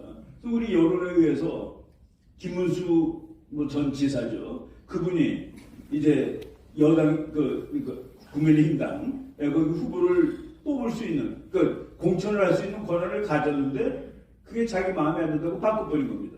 거기서부터 이제 에러가 나가지고 김영호 의원이 그리고 또 황교안 그 두 사람이 자기가 마음에 드는 사람을 다 내보낸 결과 아주 참패하고 말았는데 지금 여기서 우리가 이 오픈이라는 말에 너무 이렇게 신경을 쓸 필요는 없습니다. 오픈에 신경을 쓸 필요는 없고 미국의 제도를 제가 잠깐 말씀을 드리면은 이제 우리가 제가 뭐 몇 가지 써온 거가 있는데 11페이지 한번 보여주세요. 11페이지. 당원이라는 개념이 나라들마다 다릅니다. 미국은 좀 당원이라는 개념이 아주 넓어요. 유럽 같은 경우에는 당원은 당에 가입한 사람입니다. 공식적인 입당 절차를 거쳐서 가입을 하고 그리고 정기적으로 당비를 내고 그리고 당원 모임에 정기적으로 참가하면 물론 정당의 다양한 활동에 참여하는 사람을 당원이라고 한다. 한국도 유럽하고 같습니다. 입당원서를 제출하고 공식적으로 당비를 내고 그래야지 이제 당원이 되는 것이죠. 그리고 이런 당원을 책임당원이라고도 얘기하고 그냥 흔히 쓰는 말로 진성당원이라고 얘기를 합니다. 그런데 미국 같은 경우에는 민주당원이다 공화당원이다 하는데 가입을 안 해요. 당에 가입을 안 했는데 어떻게 그럼 공화당원이 되고 민주당원이 되느냐. 미국은 선거제도가 우리랑 달라가지고 우리는 주민증만 갖고 하면 그날 선거할 수 있잖아요. 표시만 들고 하면 되는데 미국은 내가 이번 선거 하겠다고 와서 등록을 해야 됩니다. 사전 등록을 해야 되는데 여기 이제 이제 13페이지 한번 보여주세요. 13페이지. 저게 말이죠. 저거는 켄터키주의 선거 등록입니다. 선거 등록 용지인데 거기 보면은 자기가 어느 정당에 소속하느냐, 어느 정당을 찍을 거냐를 표시하게 돼 있습니다. 아예 등록을 할 때. 그래가지고 민주당하고 공화당이 있고, 그리고 그 외의 정당, 제3의 정당이 있고, 그리고 나는 아무도 아니다. 나는 찍을 정당이 없다라는 사람도 있어요. 여기는 켄터키주에는 찍을 정당이 없다는 따로 안 돼 있는데, 펜실베니아주 겁니다, 요거는. 여기도 보면 그 빨간 표시한데, 보면은 나는 민주당이다, 공화당이다, 제3당이다, 그리고 나는 이제 영어로는 독립이라고 그럽니다. 무당파, 인디펜던트라고 그러는데, 여기서 민주당에 찍은 사람은 민주당원이고, 공화당이라고 하는 사람은 공화당원으로 취급을 합니다. 그런데 오픈 프라이머리라는 건 뭐냐면은, 예를 들어서, 이제 미국 예를 들겠습니다. 텍사스에 있는 어떤 한 도시에서, 거기가 이제 예비 선거를 할 때, 공화당으로 나올 사람, 민주당으로 나올 사람이 쭉 이제 많이 나와 있는데, 오픈이라는 것은 민주당하고 공화당이 투표하는 날이 다릅니다. 오늘이 공화당 선거하는 날인데, 여기다가 민주당 찍겠다는 사람도 가서 투표할 수 있는 거가 그게 오픈 프라이머리예요. 그리고 폐쇄된 프라이머리, 클로즈다라고 해가지고서는 여기서 공화당에 표시한 사람은 공화당 후보에게만 투표를 할 수가 있습니다. 그러니까 민주당 하는 날은 못 가는 거예요. 그리고 미국에서는 역선택을 막기 위해서 방법을 하나를 도입했는데, 네가 가서 역선택을 하는 것은 좋다. 그러니까 내가 공화당인데 민주당 선거하는 날 가서 찍는 거예요. 그 대신에 한 번밖에 못해. 그러니까 내가 공화당이면서 민주당 선거하는 사람은 민주당 하는 날은 못 가는 거예요. 그런 식으로 이제 제도를 만들어 놨습니다. 그래서 미국은 당원은 내가 다음 선거 등록하면서 다음번 선거에서 나는 공화당을 찍겠습니다 하는 사람들. 그런데 오픈 프라이머리는 공화당을 찍겠다는 사람이어서 민주당 선거에도 가는 거. 그런데 민주당원은 민주당만 가고 공화당원은 공화당만 가는 거를 이제 폐쇄된 프라이머리라고 합니다. 지금 아까 우리 이봉규 박사가 택도 없는 소리라고 해서 우리가 하는 거 안 들어줄 건데, 아마도 우리가 원하는 이 방식을 저 사람들은 민주당은 안 들어줄 겁니다. 왜? 민주당은 북한을 좋아하는 사람들을 골라서 이제 내보내야 되니까 안 들어줄 건데, 우리가 지금 아까 고성국 박사는 지방 유지를 해야 된다고 그랬는데, 그런 사람은 당연히 뽑아도 200석이 안 들어가는 겁니다. 우리가 말하는 200석은 자유의 투사가 200명이라는 뜻이에요. 그렇기 때문에 국민의힘당이라도 뽑을 때 기존의 귀족들이 아니라 이제 정말로 나가서 대한민국을 위해서 싸울 수 있는 그 사람. 근데 그것은 기존의 제도로는 그런 사람은 아예 출마도 못하니까 이런 사람만이라도, 그러니까 우리가 여기서 원하는 것은 대한민국 전체가 프라이머리를 하자는 것이 아니고, 적어도 자유주의자들, 자유의 투사들은 그 프라이머리를 통해서 해야 되고, 여기서 우리나라에서는 역선택이 많으니까 이것을 폐쇄된 식으로 해가지고 우리 국민의힘당 후보라도 이제 자유의 투사들로 나가게 하는 그런 것을 이제 강구하는 거라고 생각을 합니다. 그래서 이제 미국처럼 되려면 이거는 양쪽이 다 해야 되고, 여기서도 이제 이 장점 단점이 있어요. 그러니까 이거를 오픈으로 하게 되면은 강성 우파가 못 나옵니다. 또 강성 좌파도 못 나와요. 그러니까 대충 어리벌벌한 사람들이 당선이 되는데, 클로즈드 하게 되면은 폐쇄가 되거나 민주당은 진짜 민주당 같은 사람이 나갈 수가 있고, 공화당은 진짜 공화당 사람이 나갈 수가 있는 것이죠. 그래서 우리는 요번에 이제 민주당에서는 이걸 안 받아들일 겁니다, 분명히. 국민의힘당이라도 당원들이, 국민의힘당에 가입한 당원들이 후보를 각 마을에서 우리는 이 후보를 원한다. 그리고 지금까지 있던 사람은 보니까 나가서 뭘 싸웠느냐 말이지. 국회의원 노릇만 했지. 뭐 무슨 하나도 못하잖아요. 제대로 싸움을 못하는데 우리는 전부 다 이제 새로운 사람으로 바꾸고 그리고 이것이 더 민주적인 겁니다. 왜 우리 마을의 국회의원을 위에 있는 사람이 찍어줘요? 그러니까 지금까지의 선거는 할 수 없이 찍는 겁니다. 야당이 될까봐 할 수 없이 가서 찍는 거예요. 근데 이제 우리가 뽑아놓으면 할 수 없이 찍는 게 아니라 우리 사람을 가서 찍는. 그래서 이게 더 민주적이 되는 것이죠. 그래서 저는 뭐 그냥 우리가 이런 제도를 받아들이려면 오랜 시간이 걸리는데 지금 급한 대로 우리 그 보수주의자, 애국주의자들만이라도 정말 제대로 온 사람을 뽑아야 되는데 그러기 위해서는 지금 여당의 그 국회의원 후보는 클로즈드 프라이머리 거기에서 조금 이제 미국에서 섞어서 하는 거겠습니다. 뭐냐면은 그러니까 당원이 아니더라도 이게 우리나라는 왜 곤란할 거예요. 그러니까 자기는 그 어디 소속이 아니다라고 하는 사람은 와서 하게 하는 분들이 있습니다. 그러니까 공화당하고 아무도 아니라는 사람들은 하게 하는 거고 이제 중간제도죠. 근데 우리는 지금 중간제도 하기도 좀 나쁜데 그래서 그 폐쇄된 프라이머리를 지금 현재 국민의힘 당이라도 도입을 하자. 그래서 우리가 원하는 후보들을 내보내자. 그리고 그 사람들이 이제 다음번에 나가서 200석을 하더라도 그 괜찮은 퀄리티가 있는 200이라 해야 되지. 지금 200이 무슨 의미가 있겠습니까? 지금 같은 사람 100명 더 있어봤잖아. 네. 저는 여기까지 하겠습니다. 고성국 박사님이 말씀하신 것 중에서 부울경, 경북대구, 영남은 이것은 지명직 공천을 해야 된다고 말씀하셨는데 그게 그렇지 않아요. 왜냐하면 내가 이제 영남 쪽으로 가보면 많은 사람들이 말하기를 현역 국회의원 저 사람 다시 못 나오게 해달라고. 이게 절대적인 다수야. 그러니까 그렇지 않다고요. 그러니까 전국적으로 다 우리는 이 제도를 도입해도 문제가 없다고 생각하고 이제 여기 프로와에 있는 여러분들에게 몇 사람 말씀을 듣고 하려고 그러는데 좀만 더 추가를 조금만 말씀하시네. 아까 목사님이 질문 주신 사항에 대해서 제가 조금 좀 추가를 좀 하려고 하면 박근혜 정부에서 공천을 했을 때 이 공천 심사위원장이 이해한구였습니다. 그리고 당시 당대표가 김무성이었어요. 이 둘의 충돌은 왜 일어났었냐면은 김무성 대표는 상향식 공천, 지금 말한 지금 여기 토론회 하나 하는 오픈 프라이머리입니다. 그리고 이한구는 대통령의 뜻에 따라서 전략 공천을 주장을 했어요.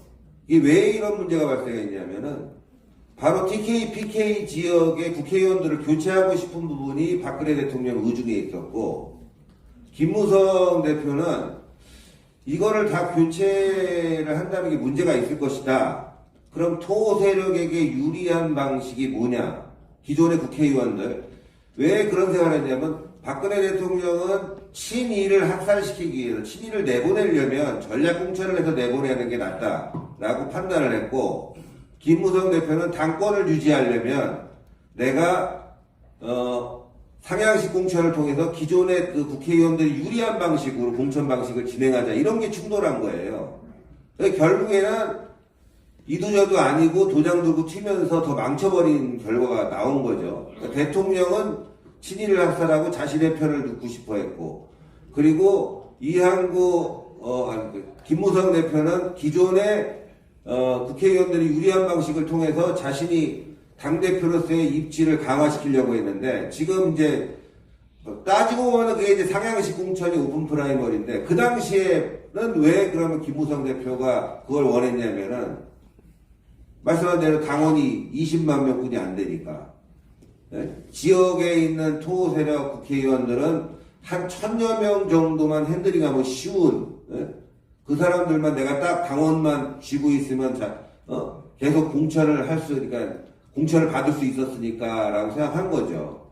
근데 지금은 당원이 늘어났습니다. 100만 명. 그때보다 적어도 3, 4배. 이제 내년 말이 되면은 아마 200만에서 목사님 목표는 500만인데 500만이 되면 그런 상향식 과거에 생각했던 상향식 공천 지역 토의 국회의원들에게 유리한 공천은 안 될 거라고 생각하고 우리 목사님께서 말씀하셨지만 지금 TK, PK는 또 아니 전국적으로 말이죠. 국민의힘 지역에 있는 국회의원들을 다 불만족스럽게 생각합니다. 교체해야 된다고. 근데 지금의 방식 대통령실에서 개입한다거나 당대표가 뭐 전략공천 뭐 이런 식의 방식으로는 절대 교체가 안 될 겁니다. 여러분도 아시겠지만 지금 국민의힘에 100여 명의 국회의원들 마음에 듭니까?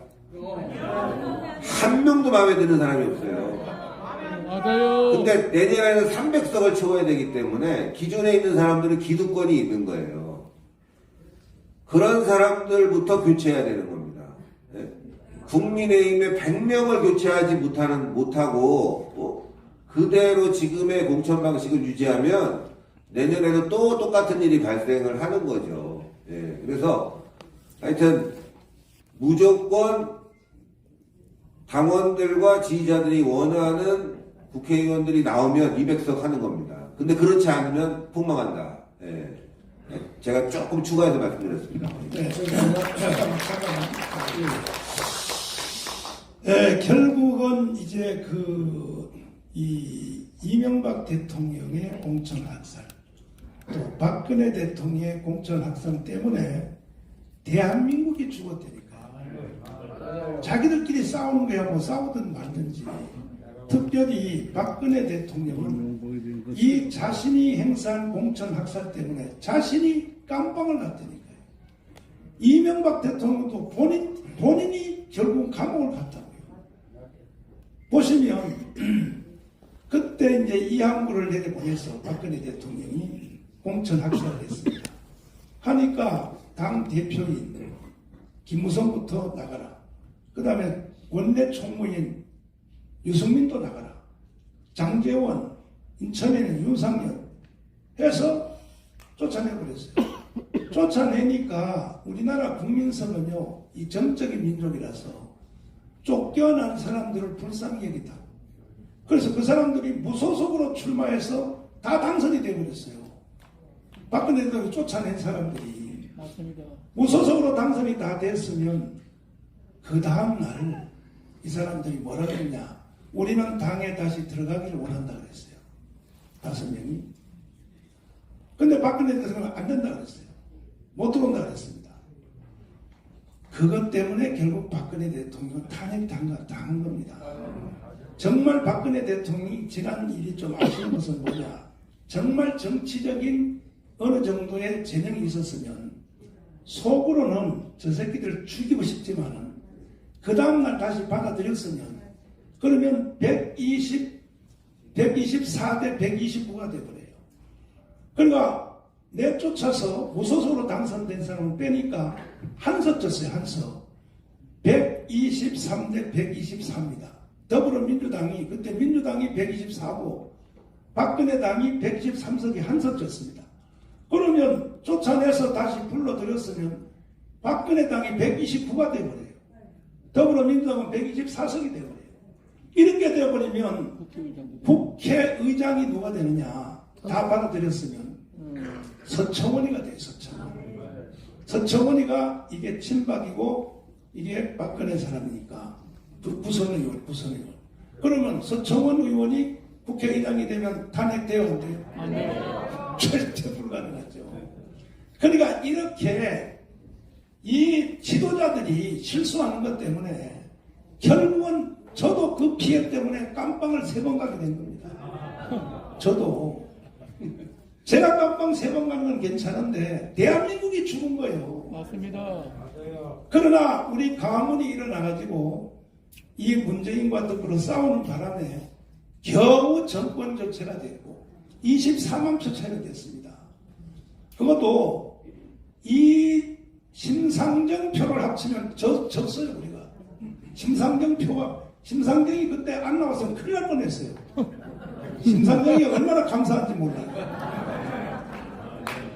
이런 역사적 경험을 가지고 있기 때문에 이제는 대한민국의 민주주의를 완성하기 위해서 공천권을 국민에게 돌려줘야 된다고 생각하는데 여러분 어떻게 생각하십니까? 그리고 저는 반드시 올 연말까지 이 국민의힘 정당의 당원을 500만 이상으로 저는 확보합니다. 이거는 제 혼자 말하는 것이 아니라 함께 일하는 장경동, 장학일 목사, 우리 목숨 걸었습니다. 이래서 대한민국의 민주주의를 완성하는 것만이 대한민국이 해체돼서 북한으로 가는 것을 막을 수 있다. 아까는 발제자로서 말씀하셨고 이제 김학성 교수님이 패널로서 말씀을 한번 하시겠습니다. 네. 예, 지금 우리가 많은 분들이 폐쇄형 프라이머리를 다 지지하고 계시죠. 제가 발표하면서 패널들에게 숙제를 드렸는데 답이 안 나왔어요. 무슨 말인가면 이 후보를 어떻게 결정할 것이냐. 이게 여기 언급이 안 되고 있거든요. 그게 무슨 뜻인가면 지난번에 우리가 당대표 뽑을 때 김기현, 안철수 몇 이 사람이 있었지 않습니까? 거기서 당원들이 당대표를 뽑았는데 후보가 제한돼 있어요. 김기현 이외에 다른 사람이 없었단 말이죠. 그러니까 미우나 싫으나 그걸 선택할 수밖에 없는 문제가 생기는 거예요. 그렇다면 우리가 국회의원을 상향식 공천을 할 때 당원 중심으로 뽑는 것은 이미 공감대가 형성이 돼 있어요. 그런데 만약에 국힘에서 이 후보자를 자기 입맛에 맞는 3명만 내놓으면 하나가 되는 거예요. 이 후보를 누가 할 것이냐, 그 문호를 열거나 그걸 갖다가 확보할 수 있는 방법이 강구되지 않으면요, 당원들이 표를 던지는데 후보는 정당에서 근데 어디는 1번, 2번, 3번만 제시하면 우리 마음에 드는 후보가 없는 거예요. 그럼 하나가 되는 것이죠. 그래서 제가 이 후보를 어떻게 할 것이냐를 제가 아까 오픈시켜 놨었는데, 하여튼 그건 앞으로 숙제로도 우리가 하도록 하는 것인데, 목사님께서 말씀하셨다시피 국민의힘에서도 이 제도를 받아들이지 않을 거예요. 받아들이게 하는 방법은 말씀하신 500만 당원이 가입해서 우리의 의사가 이렇다. 이럴 때 국민의힘의 지도부를 우리가 꺾을 수 있는 것이고, 오늘의 숙제는 뭔가면 당원들만에 의해서 결정하는 것은 맞지만 이 후보를 어떻게 할 것이냐, 이 문제까지 우리가 고민하지 않으면요, 실제로 우리의 그 목표를 최대한 달성하지 못하는 것이다. 숙제로 남습니다. 네. 이 여러 가지 문제는 있지만 문제는요, 해결할 수 있으라고 만들어서 문제가 생기는 겁니다. 모든 문제는 해결할 수 있습니다. 해결할 수 있고, 특별히 지금처럼 선거를 하게 되면 양당이 똑같습니다. 아니, 전라도 사람이라고요, 대한민국 종전협정, 평화협정, 저는 제 친구의, 목사 친구의 90%가 전라도입니다. 내 친구들이. 내 개인적으로 물어보면 그래요. 그러면 너 다음 선거할 때 종전협정, 평화협정, 주한미군 철수, 연방제 통일하는 후보한테 찍을래? 그러니까 절대 안 찍는다는 거야. 아니, 나라 망하는데 그걸 왜 찍냐는 거지. 호남이 그렇다고요. 그런데 일방적으로 더불어민주당에서 딱 공천해가지고 내려보내버리면 원치 않는 후보한테 할 수 없이 투표를 하게 된다. 그 다음에 경상도 보십시오. 이 경상도의 그 부울경, 경북, 대구가 67석입니다. 예, 97석인데, 부산하고 그 경남 2개만 합쳐도 전라남북도 다 합한 것보다가 더 많아요, 숫자가. 그런데 왜 이 경상도, 이 영남 쪽의 국회의원이 지금 현역 국회의원의 문제인가?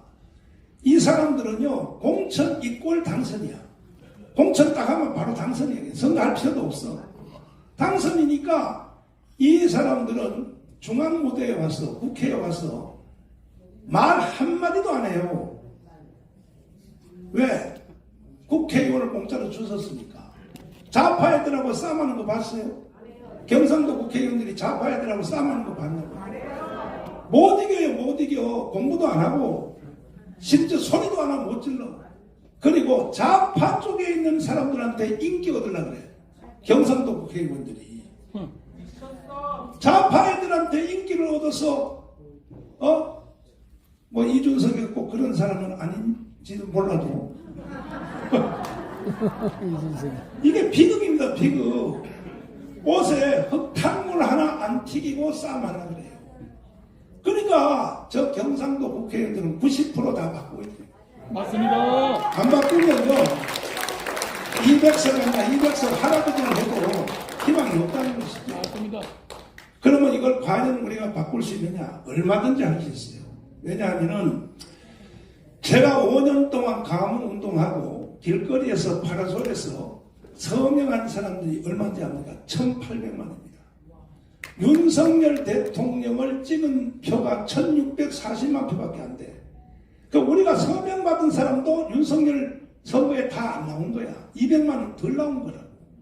이만큼 우리가 서명을 받은 기록이 있기 때문에 반드시 우리는 이 제도를 바꿀 수 있습니다.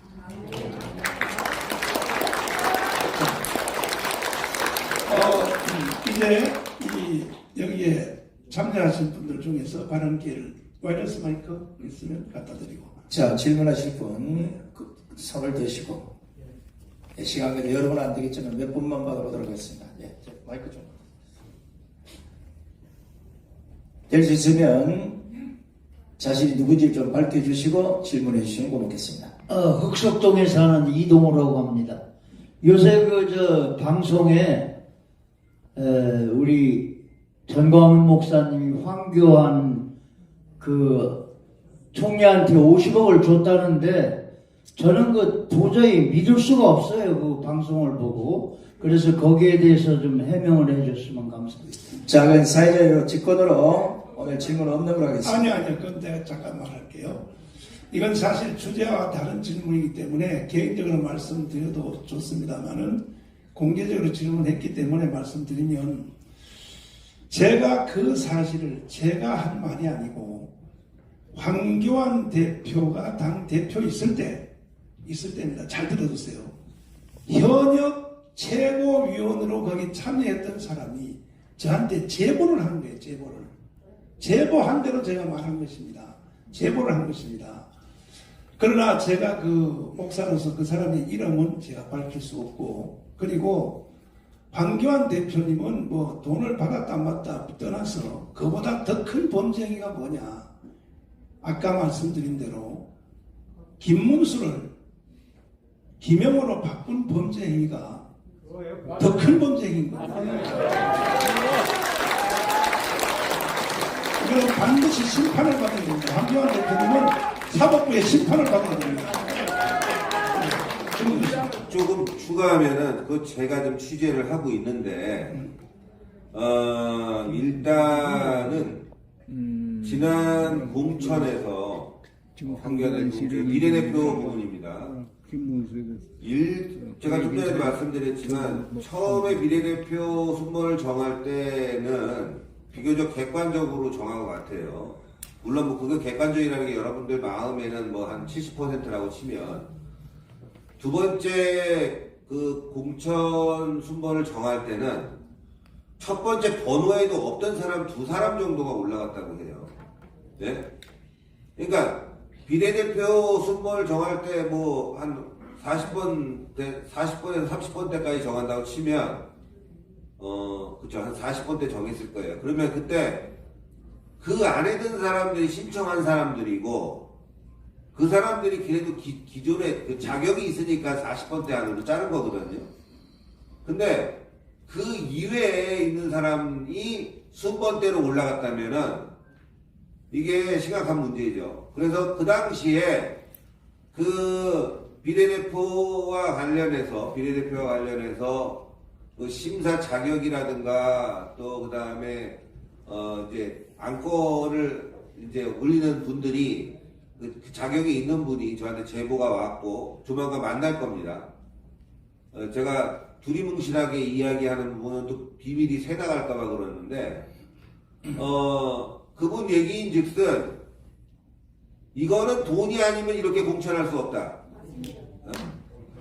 이거는 금전적 개입이 되지 않는 한 이런 공천은 있을 수 없다라는 게 판단이고, 심지어는 기자들 사이에서 어떤 노 의원은 나는 돈으로 공천받았다, 내가 쓴 돈이 얼마냐, 이런 이야기를 하고 다닌다는 횡행한 루머까지 있는 거예요.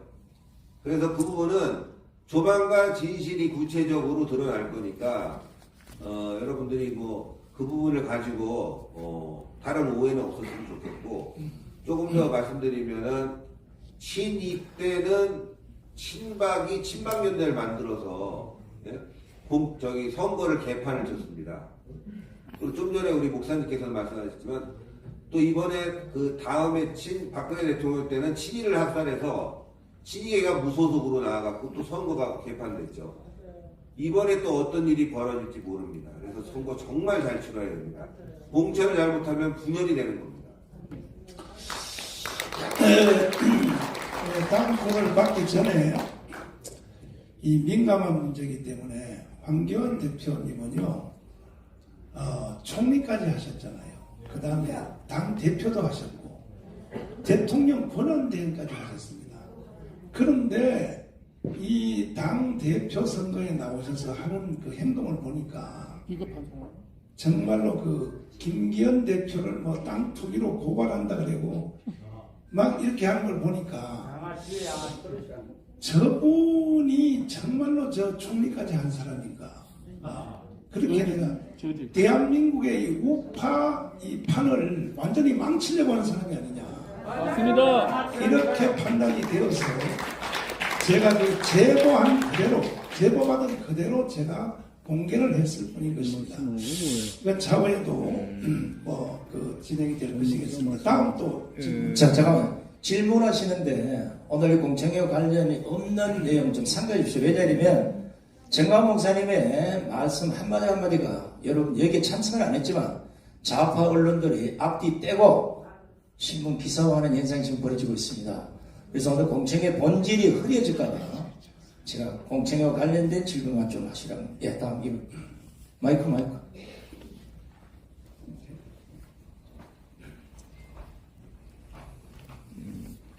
전 용산에서 태어나서 지금도 용산에 살고 있고 앞으로도 부모님 모시고 용산에서 살 생각입니다.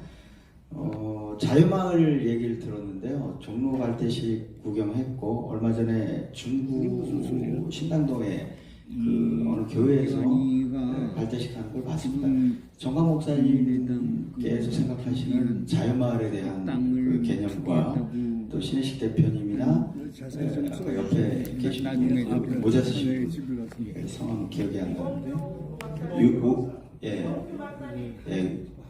좀 자리가 비어서 이봉규 그분들 다 나름 자기 위치에서 굉장히 역할을 하고 계신데 그 두 분의 어떤 견해는 어떤지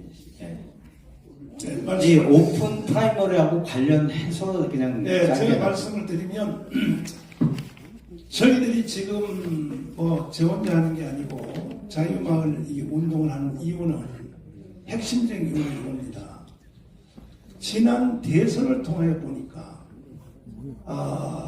그 이재명을 찍은 사람이 1614만 표입니다. 그리고 또 윤석열 대통령을 찍은 사람이 약 1640만 표입니다. 그런데 이재명을 찍은 국민의 절반입니다. 거의 절반 23만 표 차이인데 이들은 선거를 사실은 사기당한 거예요. 왜 사기당했느냐? 그 후에 이재명이가 이런 사람이라는 것을 알고 찍었느냐? 뭐냐? 평화협정, 종전협정, 주한미군 철수, 그리고 연방제 통일을 하는 것이 이 사람은 이것이 제2의 신앙이다. 신앙. 이념을 선을 넘어서 그런 사람인 걸 알고 찍었냐고 우리 이충근 박사님이 여론조사를 해봤어요. 했더니 박사님 직접 말씀하시죠.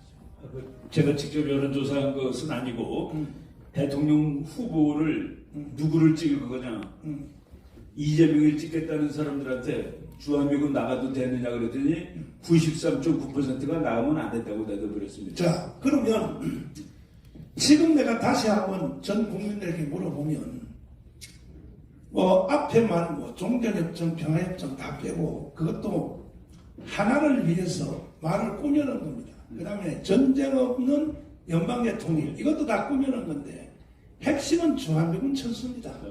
그걸 위해서 앞뒤 말을 끼워넣은 겁니다. 그러면 5,300만 국민들에게 제가 한번 물어본다면 주한미군 철수에 대해서 찬성하십니까? 물어보면 이재명 찍은 사람들도 찬성하지 않는다는 거예요. 그러면 왜 국가의 지도자들이 국민들에게 거짓말을 왜 믿게 하느냐는 거야. 이게 문재인 대통령이 5년 내내 한 짓이 이 짓입니다. 제주도 4.3 사건, 광주 사태. 거짓말을 강요하여 믿게 하는 거예요. 국민들에게. 이것을 반드시 우리는 바로잡기 위하여 전 국민들에게 자유마을에 대해서 설명을 하고 있습니다. 자유마을에 대한 설명한 여러 가지 문장이 있지만 핵심은 이겁니다. 주한미군 철수 찬성이냐 반대냐. 여기 대해서 사인하라. 이렇게 지금 저희들이 자유마을을 구축하고 있는 것입니다. 그래서 다음 선거할 때는 절대로 국민들이 사기 선거를 이용당하지 않도록 하기 위하여 자유마을을 구축하는 것입니다. 네. 맞습니다. 자, 이제 개강 시간 때문에 한 분만 질문을 받고 이제 질문을 마무리하도록 하겠습니다. 예, LG TV의 박영환 목사입니다. 오픈 프라이머리 이 선거 제도가 너무 좋은 걸로 생각하는데 이거를 양 당에다가 어떻게 접목시켜서 반영시킬 수 있는지 거기에 대해서 좀 궁금합니다. 일단은 저희들이 공문서를 발송할 것입니다. 양당에다가 우리 공청회를 통하여 이 결과가 나왔으므로 각 당의 입장을 표명하라 해서 그러면 당의 입장이 나오겠지요. 저는요, 이 국민의힘 정당은 기어코 반대할 이유가 없다고 생각합니다. 더불어민주당은 반대할 가능성이 더 많다고 봅니다. 그러면 그거 하나만 가지고도 국민들이 심판할 것입니다.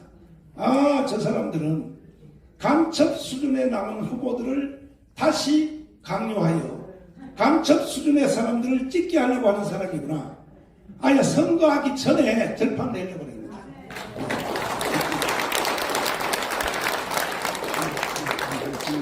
좀 추가를 하면 지금 이번에 전당대회가 당원 100%로 이루어졌습니다.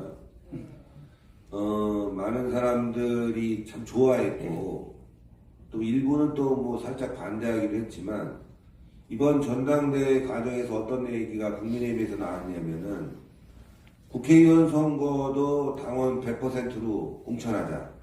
네. 이런 얘기들이 이준석계에서 나왔습니다. 희한하게도. 네. 이준석계 쪽에서 당원 100%로 공천하자. 이런 얘기가 나왔어요. 그때쯤에는 천하람이가 지지율이 한 25% 정도 나올 때였어요. 그러니까 이제 자기가 봤을 때는, 요게 좀 비전이 있어 보인다. 이준석계가 비전이 있어 보인다고 하니까 당원 100% 공천 얘기를 한 거겠죠. 물론 결과는 15% 뿐이 안 나왔지만. 그러나 당원 100%로 이번에 전당대회를 치르면서 국민의힘 내부에서는 국회의원 선거도 당원들 중심으로 한번 경선을 해볼 필요가 있지 않냐 이런 얘기가 있습니다. 그리고 실제로 전략공천 지역 빼놓고는 당원들 공천으로 그동안 몇 번씩 해왔거든요. 공천을 국회의원 선거와 관련해서. 다만 그때는 이제 30%를 여론조사를 했죠. 근데 이제는 당원이 100만에서 500만을 가는 상황이니까 여론조사 필요 없다. 당원 중심으로만 공천을 해도 경선을 시켜도 충분하다는 의견이 안에 있습니다. 그래서 저는 분명히 이루어질 거다. 다만 전략공천이 필요 없는 건 아닙니다. 전략공천 지역이 있어야 되는데 그 전략공천 지역에 경상도를 빼자는 얘기죠. 맞죠. 네? 수도권은 전략공천을 해야 됩니다. 수도권은 아무래도 민주당에 비해서 열세이기 때문에 전략공천이 필요하지만 TK, PK는 왜 전략공천을 합니까? 그럴 필요가 없는 거죠. 그래서 TK, PK 지역은 저는 반 오픈 프라이머리, 그러니까 폐쇄형도 아니고 오픈형도 아닌, 뭐냐면은 책임 당원하고 일반 당원하고 다 참여해서 경선에 참여해서 자기 지역구의 국회의원을 뽑는 상황으로 가면은 저는 이번에 우리 자유마을이 전국을 다니면서 느낀 민심을 그대로 반영한다면 TK, PK는요 거의 90%는 물갈이가 될 거라고 생각합니다. 맞죠. 네. 이게 바로 이제 우리가 원하는 방식이죠. 이제 윤석열 대통령이 수석들을 몇 사람을 저한테 보내가지고 제가 우려하는 것에 대해서 전달을 해주셨습니다. 절대로 윤석열 대통령은 공천에 개입하지 않는다. 이것을 전달하겠습니다. 수석들이 저한테 직접 전달했습니다. 그래서 너무 안심스럽고, 그리고 왜 이번에 이 선거가 중요하냐? 4월 10일, 2024년 4월 10일. 이게 왜 선거가 중요하냐면 드디어 대한민국이 수명이 다 돼서 대한민국이 해체되고 연방제 북한으로 가느냐? 이 선거입니다. 이 선거. 아니면 우리가 200석을 만들어서 G2 자유통일을 이루어 G2 국가로 가느냐? 이것이 1년 후에 돌아올 총선의 전체적인 주제가 될 것입니다.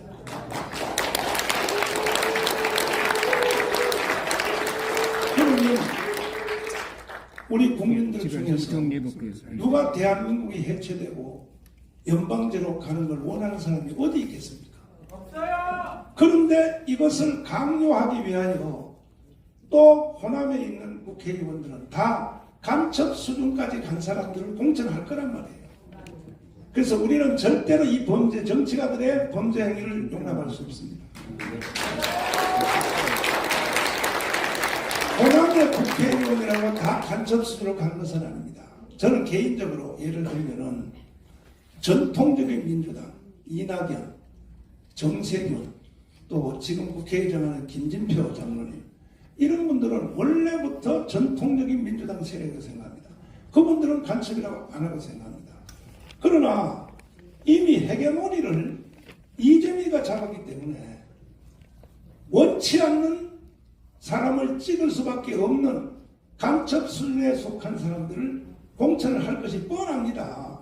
그래서 우리는 이 제도가 반드시 우리는 실현될 수 있도록, 정상적인 국민들이 선택할 수 있도록 우리는, 안 되면 우리는 광화문 혁명을 동원해서라도, 혁명은 이때 하는 거 아닙니까? 혁명을 동원해서라도 이것은 관철을 해야 될 것이고, 얼마나 지금 우리가 윤석열 대통령을 찍은 것이 다행이냐 하면은, 지금 보십시오. 이번에 일본 가서 한미일 동맹 완성한 것에 대해서 잘했어 못했어요? 잘했죠? 그런데 모든 종북 언론들이 나라를 일본한테 갖다 바치고 간다. 지는 날입니다. 지금 대한민국이 이 정도 됐어요. 왜? 간첩들이 이렇게 만들어 놓은 거예요. 대한민국의 언론들은요, 거의 종북 언론으로 다 변해가지고, 심지어 우리 편이라고 하는 언론 조중동까지도 침묵을 지키고, 중간에서 내가 강화문 운동을 통하여 무너진 대한민국을 살리기 위해서 5년 동안 눈이 오나, 그 다음 뭐예요? 비가 오나 투쟁을 했는데도 조중동이 기사 하나 써주는 거 봤어요? 이번에 3.1절 집회에 과거에 3년 전에 2019년 10월 3일 집회하고 거의 비슷하게 보였습니다. 그런데도 뭐라고 씁니까? 4만 명밖에 안 모였다. 4만 명. 4만 명. 조중동이 이렇게 쓰고 있는 겁니다. 그래서 심지어 이 간첩들이 얼마나 지금 날개를 펴냐면은 오늘도 여러분 신문 보셔서 민노 쪽의 간첩 여러분 생포한 것 다 보셨습니다만은 그 간첩이 뭘 했습니까? 왜 체포됐습니까? 오늘 오산 미군기지 그 촬영장에서 북한으로 다 넘겼죠. 네. 그런데 마음가지 다 그만두고 윤석열 대통령은요 간첩 체포하는 것만 가지고도 대통령 자격입니다.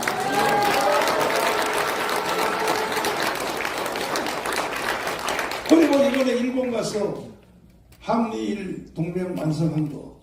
그래서 우리는 이제 다시는 이런 비극이 오지 않도록 특별히 오늘 이 자리에 오신 유튜브 여러분, 일반 언론들은요, 저는요 하도 북한 언론 노동신문이 나를 공격하기 때문에 일주일에 한 번씩 국립도서관에 가면은 북한 노동신문이 되어 있습니다. 가서 우리 황교안 기자가 가서 매일 복사를 해옵니다. 보면은 매주마다 정광훈 죽이라고 내가 지금 죽여야 될 1호고 어제부로 드디어 신혜식이 떠올랐습니다. 신혜식이가 북한 간첩 지령문에 죽이는 2호로 떠올랐어요. 그럼 왜 북한이 저렇게 말을 할까? 정광훈 죽이면 끝난다 이거죠. 그럼 난 절대 안 죽어요. 반드시 우리는 자유통일해서 지투국가 만들려고. 심지어 이번에 부활절 행사를 하는데 기독교 안에도 간첩 세력이 들어와가지고 세상에 부활절 행사 우리가 다 준비해 놓으니까 세상에 가문광장 여기 저 세종문화회관 이 앞에서 영락교에서 예배하고 자기들이 종전협정 평화협정 행진한다는 거야. 부활절 행사에서 이거요 전부 간첩 수준 사람들이 나오기만 해봐 내가 초박살을 내버릴 테니까. 그래서 대구, 광주 이상의 기독교인들은 부활절 행사에서 예배 빨리 마치고 총 다 동원해야 됩니다. 그리고 4월 22일 날이 토요일입니다. 그날 우리가 디데이로 잡았는데 이미 버스 동원비까지 다 나갔습니다. 나는데 그전때 10월 3일 날 국민대회 기록인데 그 기록의 배 이상을 우리가 모아서 완전히 아직 선거고 뭐고 다 끝장내버리려고 그렇게 행사를 진행하고 있습니다. 국민 여러분들께서 여러분 많이 성원해 주시고 또 궁금한 거 있으면 언제든지 물어주시고 그리고 오늘 이 자리에 오신 많은 유튜브들에게 감사드리는데 유튜브 여러분들만이 희망입니다. 국민들을 거기서 공유해주시면 인정합니다. 자, 이제 마칠까 하는데 어떻게 생각하십니까? 네. 긴 시간 자장을 맡으셔서 공청회를 이끌어주신 우리 정광훈 목사님, 그리고 주제 발표해주신 우리 김학순 교수님, 열띤 토론해주신 토론자들께 여러분 다시 한번 뜨거운 박수를 보내시기 바랍니다. 이것으로 101대 유튜브와 및 자유통신사 주최 미국 주한전 오픈 프라이머리 시민 공청회를 모두 마치겠습니다. 모두 수고하셨습니다. 안녕히 돌아가십시오.